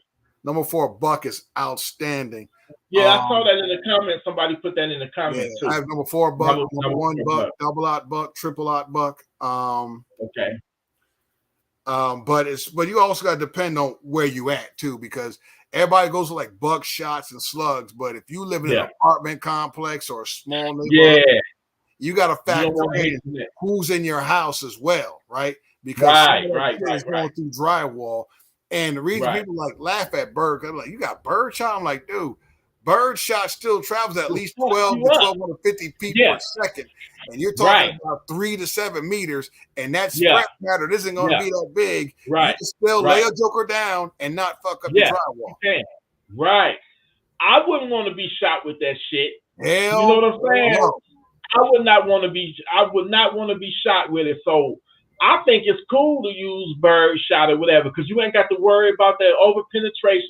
Especially if you shoot somebody in their face or in their upper center back. They're not gonna be happy. Yeah, they're not gonna be happy. Close enough. They're going to funky town. They are going to funky town with that bird shot. Especially if you got a gun that's got a full choke on it. You lay their asses down. Yeah. No, you know what? I need you to educate me on something, brother, because you just mentioned something about the choke. I got 4 shotguns. I got the Black Ace FD12. Okay. I got the Caltech KSG. Okay. I got the standard manufacturing DP12, and I have the IWI Tavoy TS12. Okay. And all them bitches come with chokes and shit or whatever. I don't think my Caltech came with a choke. But what is a choke? I know you install that shit in the barrel, if I'm not mistaken, but what's the purpose of a choke? Choke basically what it does is it like tightens your spread pattern down, right? Okay, so instead of going out like it'll reduce the size like of that. It brings a little bit tighter and make it okay. Make it a little bit tighter. And you have full, modified, and cylinder, right? Those are 3 that I know. There's other ones, but those are 3 that full is like for like your bird, your steel, stuff like that. Modified can be used for the same thing, but if you want to shoot slugs, you want to use a cylinder choke. Because the slug. If you use a full choke with a slug, you're gonna rip your barrel to shit. God damn. You want to make sure you use the right. You want to use a cylinder choke, because that's like having a cylinder bore. Okay. It's usually used for like rifled slug, right? Right. So you saying with my guns, they come with some chokes, but I need to figure out, like, some of them already got a choke in it. Yeah. Like the Tavoy, but I don't know which one. So you saying sometimes they have, like, if you look at the choke, right? Right. So if you look at the choke, there's like a little slit in the top of the choke. And if there's like 2 or 3 or whatever, it'll tell you. It's probably not being your manual, something you gotta look it up. If it's like 2, like if it's like 1 or 2, it's like full. If it's like 4, it's cylinder, something like that. But depending on the make of the company, they might have their own setup. So what you want to do is look it up, and they'll tell you. But you'll see like a slit. If you look at your chokes, you'll see like a little slit in the beginning, in the muzzle. You'll see it on a choke, a little slit in there, and they'll tell you. I think I saw that in one of my chokes. Yeah, if you look at that joint, you count how many, right? And you can look it up, and it'll tell you. Because sometimes it might be off the slit, or it might be like the piece in between the slit, piece of strip of the metal doing it. You can check that out on your make them out of your gun and the chokes that they use. It'll tell you what it's for. So that's how you can tell whether or not you got what you got in there. Yeah. Right. So in that case, then I think I would probably just use some double eye buck, because I don't know which choke I would. Double eye buck, number 4, number 1, steel. Right. Some of the tactical shotguns usually come with chokes. Usually you can shoot slug through them, right? Oh, okay. So I got tactical shit then.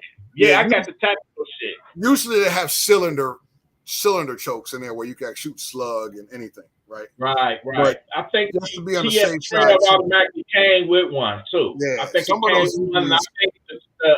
I think the DP12 got one too. That's a double barrel motherfucker too, man.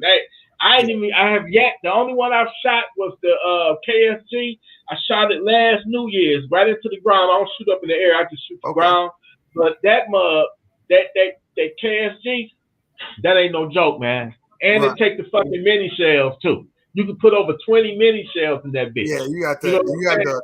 You have the short KSG, or you have that long Joker that they got out now. I got the regular standard size one. Right, I'm gonna be right back. I'm gonna show it to you right quick.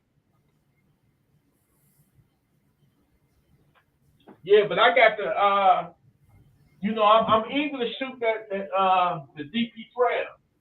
Okay.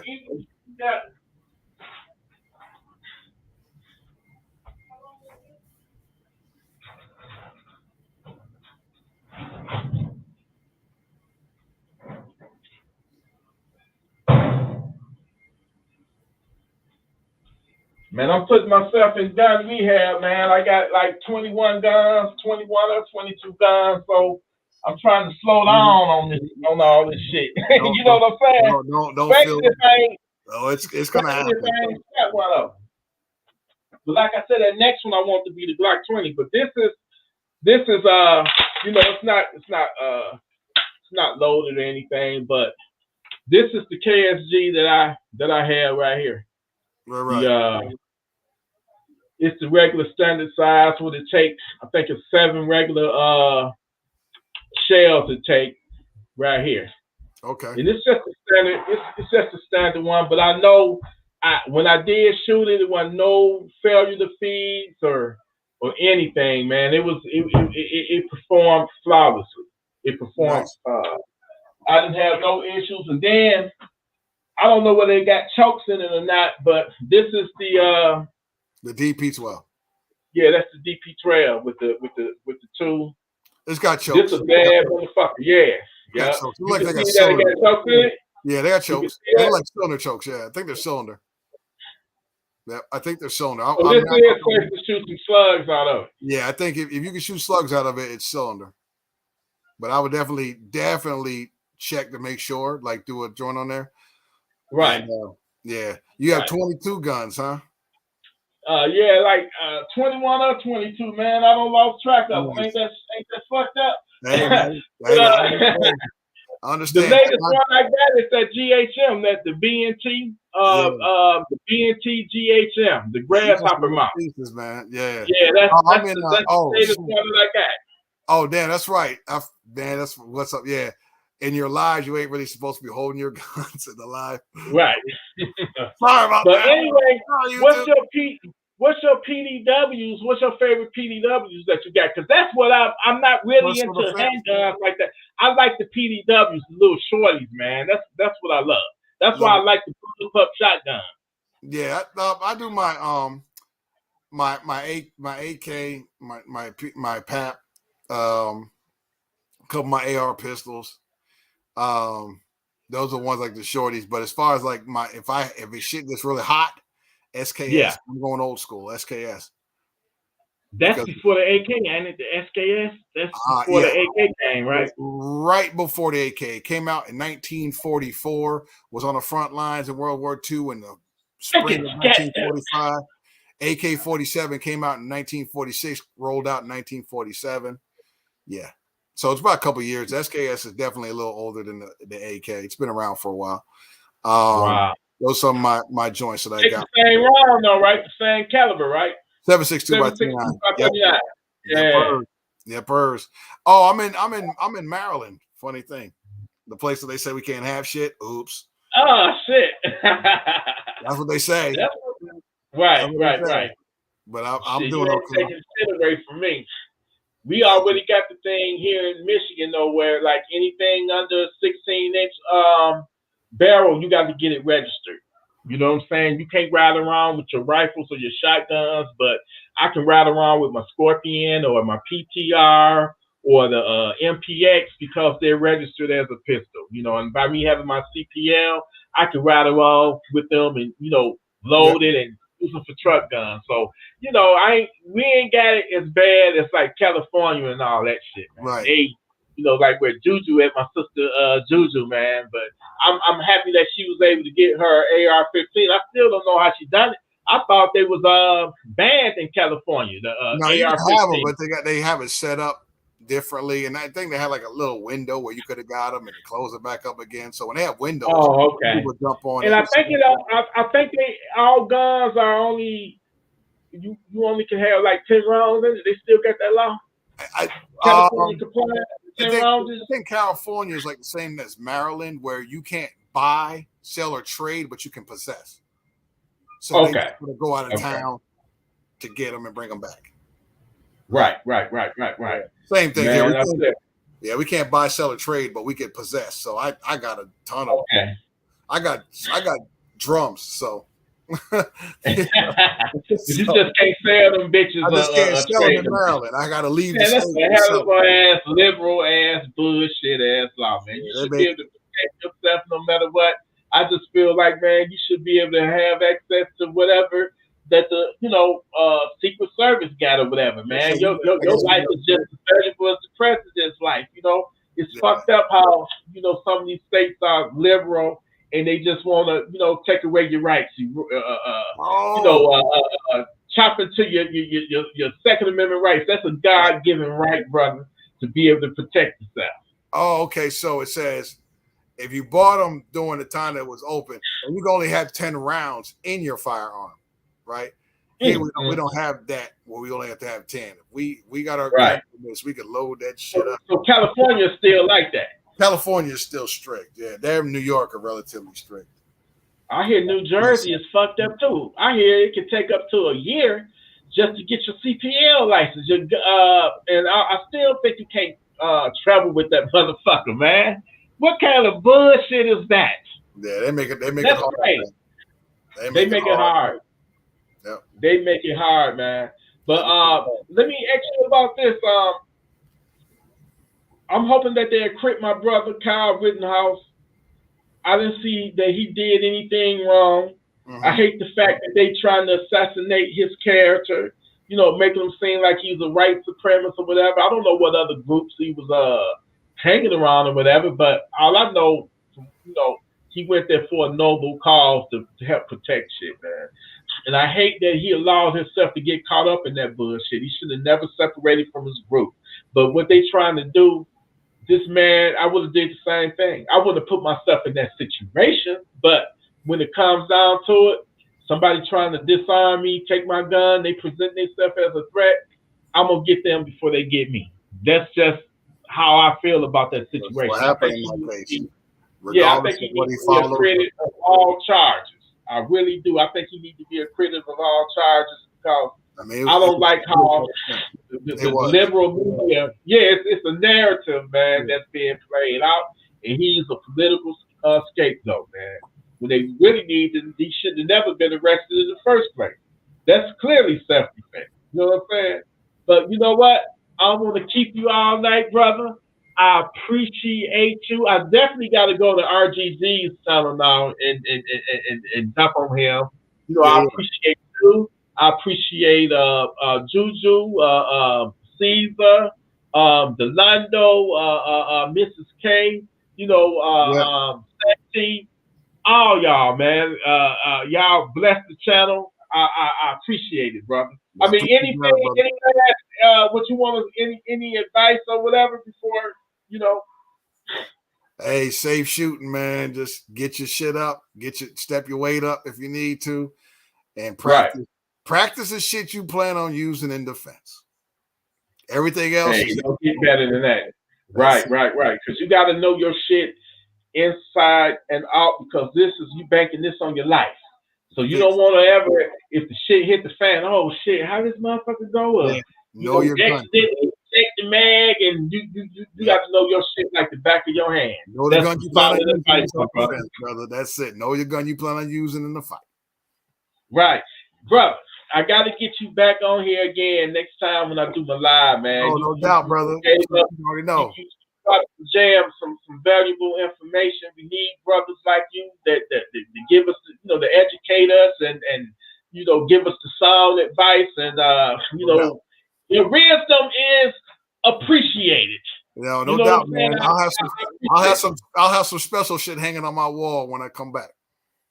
Oh man, I can't wait, brother. I can't shit. You already do. Oh, you already got that. When I see them ARs you got, them bottom 3 ARs, that's some solid looking funky tone tools. You know what I'm saying? I know you ready for a motherfucker. You ready? No doubt, let me ask you this though. Let me ask you this. All right. It's 4:30 in the morning. You already know where I'm going with this. All right. 4:30, 5 o'clock in the morning. You hear somebody, your alarm go off because you probably already got a system. You ain't got to be about them. Where I'm at in Detroit, these savages don't give a fuck, 2 fucks about you having an alarm system. They don't give a shit. That do not deter them. They will still come up in your house and do a hit and run, and possibly even try to wreck you. And it take up to 2 hours for the cops to come. I've seen it. Up to an hour to 2 hours before the cops even show up. So you really fucked here in the D. But my question to you, it's 4:30, 5 o'clock in the morning. Your alarm go off. You hear your door kicked in or your window being smashed in. What do? Do you call 911 first and get your gun, or you may not have time to get it? What would you do? What would be your actions, my brother? Shoot, then call. Shoot and then call. Shoot, then call. Yeah, yeah. So one more thing is always, this is a number one, this is a must. With your gun, I don't give a fuck what it is. Any gun is better than no gun. Mm-hmm. But make sure that you attach a fucking flashlight to that bitch so you can properly ID the target. Because you don't, like if you got a family or something, you don't want to shoot the wrong person, the innocent, you know? So you want to make sure that you properly identify the, oh my God, thank you, Chuminum. I appreciate you, brother. Thank you for the donation. Thank you. You don't want to shoot an innocent person. And then, like you said, the environment matters too. The layout matters because you may have neighbors. You may have, you may be in an apartment. Everything, every situation is different from everybody else. Right. It depends on your circumstances, your situation. But what would you do, brother? Like, another advantage I feel that you have is your layout better than the savages that's breaking in your crib. You got the advantage of your layout. You can create kill zones or whatever, panic rooms you can run to if you got enough time. And like I said, some families, you might have your bedroom upstairs. It might be a couple of bedrooms downstairs. You got to figure out some type of contingency plan. Hit the ground. Bullets may start flying, so hit the ground. Try to make it to the safe room. Anybody comes through that door, you light their asses up. But what would you do when it comes to the strategy of the contingency? Do you have anything like that in place, my brother? I'm working on that joint. I also got to the point where how to angle your shot, right?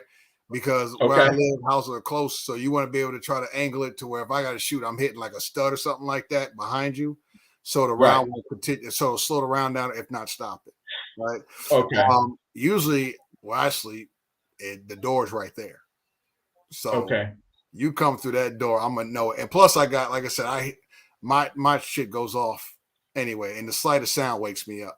So I'm already ready, and I sleep with like 5 guns.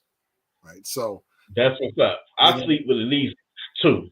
I got my AR, I got my St. Victor PDW with the hollow points, and I got my FN 5.7 laid right within arm's reach. And after that, if I don't reach for the FN, I'm going for the St. Victor PDW, the hollow points. I'm going for that. It's a loud motherfucker too. But I'd rather be deaf in the ears than to have death inflicted on me. You know what I'm saying? And like I said, let's get deeper into it because,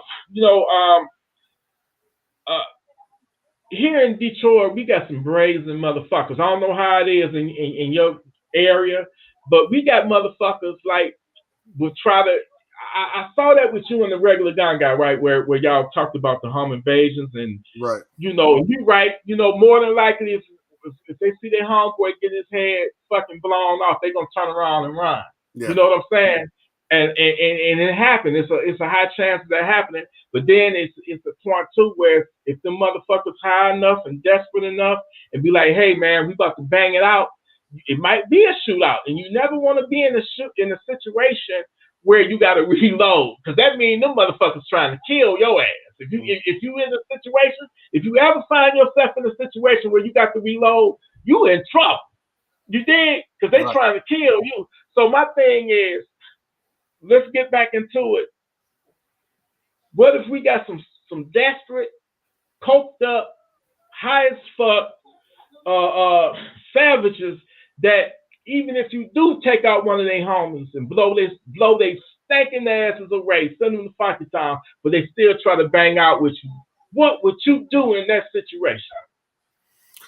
Man, keep going, neutralize the threat, or either go down or one of us is going. Right?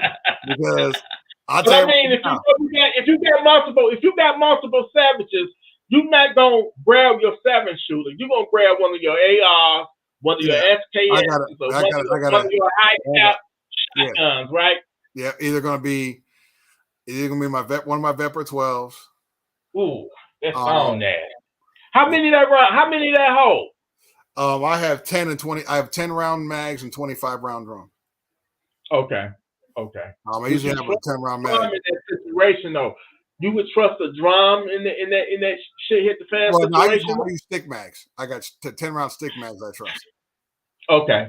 Yep. And they never failed on you. Every time you use them, they ran flawless. Every time they use them, they rock. Every time. Okay. I've broken them in. Okay. Every time I use them, they rock. Okay.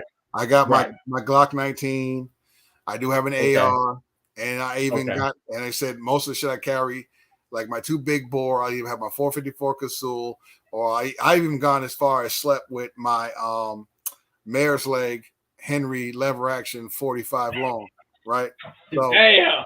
Yeah. I've gone as far as slept my 500 Smith. Right. And right now. I'm probably gonna be high as fuck, but that 454 Casull will sober their asses up really quick. I don't give a fuck how high you are. You see your buddy's head explode like a melon, you gonna be like, oh shit, wrong house. Right. And then don't catch me on a day where I'm happen to be cleaning my 500 Nitro Express. You know what I mean? Just, man. There's nothing that I won't use in my house. Anything better than nothing. You know what I'm saying? But you got some shit. So if you wake up to your alarm going off and you got 7 to 8 savages in your house that made it inside your house, you're going to bang it out with them. You're going to bang them out. You're going to get the AK. That's when you're going to grab the AK, right? Neutralize the threat. Right. Neutralize the threat. You gotta engage them targets, man, until they're no longer a threat. You gotta engage them, and you gotta be tactical about it, But like you say, through the grace of God, if one of them see their homies get they fucking head, brains blew out their fucking head, they ain't gonna try to be the next. So they may just happen to run.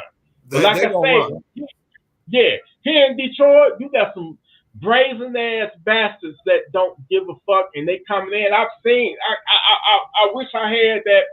I got the Citizen app, right? I wish I would have screenshotted that shit where they said it was 8 motherfuckers deep breaking in the house, and them motherfuckers had on body armor. They had on tactical vests and everything. I don't know whether they was a hit squad or whatever.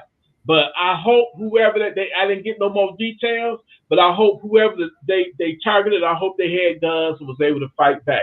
But it's so crazy here in the city, man. When I grew up, I remember the first time I saw a dead body. I had to be about maybe 8 years old. I was coming home from school. I had made it home, and my brother said somebody had just got killed, and I followed behind them.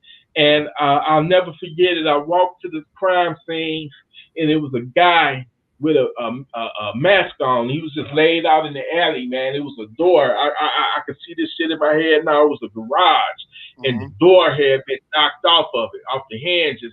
And he was laid out like that. I didn't see no gun in his hand, but he had a mask covering up his face. And I'll never forget it because he had on blue jeans. He had on them Stacey Adams shoes that looked brand new, and like a sweater or something. And come to find out, they said they had been gambling in that garage. And he went in there to try to rob them, and they just shot them all up in the face. And I didn't see no blood or nothing, but they said that he was shot all up in the face. So I'm assuming that ski mask kept the blood in, but he was fucked. That was the first time I ever seen a dead body. And then the second time was with my man Shorty. He was friends with my parents. He was a nice guy. He had a daughter that was running the street, a dope head, and they got into it, and the daughter and her 2 friends went in there and butchered him, man, chopped his head off, everything, man. They tortured that guy. It had to be at least about 15, 20 murders I grew up around. So maybe that's why I turned out the way that I did, where I'm trying to not see people be a victim, man. I think everybody, like if you got especially if you got a family, man, you got to protect your family because it's evil people out here that don't have no regard for human life, man. All they know, they savages. They just want to take, they want to kill, they want to rape. They're capable of anything, and you never want to be at the mercy of that type of person. So I say arm up, stay ready, so you don't have to get ready and send their stinking asses to Funky Town if they try. You know what I'm saying? Send them to Funky Town. Put them on that Funky Town Express. Because you come up in here, I'm gonna throw this about to be a funky good time. You break up in my motherfucking crib. I'm gonna put that James Brown on. I'm about to be a funky good time, and by no means I'm not invincible just because I got a bunch of guns. I can go down too if somebody gets a drop on me. But at least I got something. You know what I'm saying? At least I got something to be able to fight back. What up, Black Corn? What up, Armando? At least you gotta have something to be able to protect you, your life, and your love, man. But you know what, Gun and Hooster, my brother, it's been good. I realized, damn, I've been streaming for 3 hours now, over 3 hours. So I'm gonna let you go. It's midnight now. I might start this motherfucker up later on in the night. It might be some, you know what I mean? It might be some sex talk. God damn it, some sex night sex talk. You can't put nothing past me, so I might come back on this motherfucker. You did, but anyway, brother, thank you for your time. Likewise, brother. Thank you for your service, man. I appreciate you. I gotta join the regular gun guy and Santi, because they looked out and showed me love, man. You showed me everybody. Shout out to everybody that joined the podcast. I gotta get my sister on there because she got robbed a few years ago, and I need her to tell her truth, to tell her story, how she got robbed by some little young thugs a couple of years back. So I need her on there. Juju, I need you back on there. You didn't show your gun, Juju, tonight. So you need to come back and show that bad, sexy motherfucker. But anyway, I appreciate you, brother. Likewise. And man, I salute you. Thank you for your service. Thank you for blessing the channel. And to the next time, bro. Gun Freak Nation salute, bro. Yes, sir. You have a good one, all right? You do the same, and man. Show them guns next time, too. I want you to show it. But anyway, y'all, hey, to all of the people that donated, Jay Brown, you donated your boy $49.99. Two million, you donated your boy $4.99. You know what? I appreciate you. I'm gonna have to throw my motherfucking Cash App up on this motherfucker. I don't even know how to pin this bitch. It should be a way you can pin a motherfucker. You did, but I'm gonna figure that shit out. Thank y'all for financially supporting the channel. Thank y'all for supporting it by watching, and I just really appreciate y'all. And like I said, Gun Freak Nation, we are all colors of the rainbow. You know what I'm saying? It don't matter what race you in. It really don't. Because I love you all. No matter what. I don't give a fuck if you purple. I don't give two fucks. What matters to me is what's in your heart. If you got a righteous heart, I'm your brother and I love you. And I want to see y'all be able to protect your family, because it seems like nowadays we are all under attack. And we can't even, they don't even want us to be able to defend ourselves without going to jail. A savage can break in your house, and if you shoot them, that's why I was about to say, look for hands. We not trying to, we don't have our guns to show off and, flex or, look what I got. I have them because I happen to like them. I was a big Call of Duty fan and Battlefield fan. Speaking of Battlefield, the new Battlefield 2042 dropping tomorrow night, I believe. I definitely will be copping that. And I just got Call of Duty Vanguard. I ain't even played that game yet. But anyway, I got it because I like guns. And I'm blessed to have a lot of the guns I used to play in those video games I just mentioned. But that don't make me, crazy or nothing, because I like what I like. Just like people collect shoes, people collect cars, people collect sporting cars. I like to collect guns. You feel me? So, and just because I have guns don't make me invincible. I can die just like anybody else if somebody gets the drop on me. So what I'm saying is I love every single one of y'all. It don't matter what race you are, what color you are. It's what's in your heart. Stop falling. I'm glad that a lot of the people that's in God Freak Nation, they're able to see through the bullshit. They're able to see through the media machine that's trying to perpetuate the bullshit. They're trying to turn us against each other. All that shit is smoke and mirrors to try to distract us from the shit that they trying to do, which is ultimately to try to control us. You dig? And we ain't about to go for that shit. So I say, you stay armed, man. It don't matter what race you are. We passed that. In Gun Free Nation, we passed that bullshit. I can give two fucks. As long as you're a good person, all that matters is what's in your heart. All y'all my brothers and my sisters, man. You know what I'm saying? So on that note, I've been going for 3 hours. I love each and every one of y'all for tuning in. Thank you, Jay Brown and Chew and them for the donations. That helps the channel. It helps me. I appreciate that. Appreciate the love. And y'all have a good one. I'm probably gonna start up another broadcast later on tonight. It might be on some different shit. You know what I'm saying? I don't know. I'm subject to talk about any motherfucking thing. I don't matter. But tonight, I really enjoyed it. And I appreciate it, man. I had a regular gun guy. I had Santi TV. I had Mrs. K. You know what I'm saying? I had the what's his name? The damn, I feel so fucked up. The Hookah. I had Hookah on there. I had the Mondo, the Lando, the two service guys on there, man. So thank y'all for blessing the channel. Everybody in here subscribe to each other's channel. And I appreciate you. My throat don't got dry. I don't drunk all my water. Got to give me some more water, goddammit. But anyway, I love y'all. Gun Freak Nation, get your guns on the ready for shit hit the fan situations. And no matter what, don't give two fucks what people think about you. And number two, if a motherfucking savage break in your crib, you already know what I'm going to say. It's about to be a funky good time, and send they funky, stinking asses to Funky Town. I'm out of here. Till the next time, I salute y'all. Love y'all. Peace.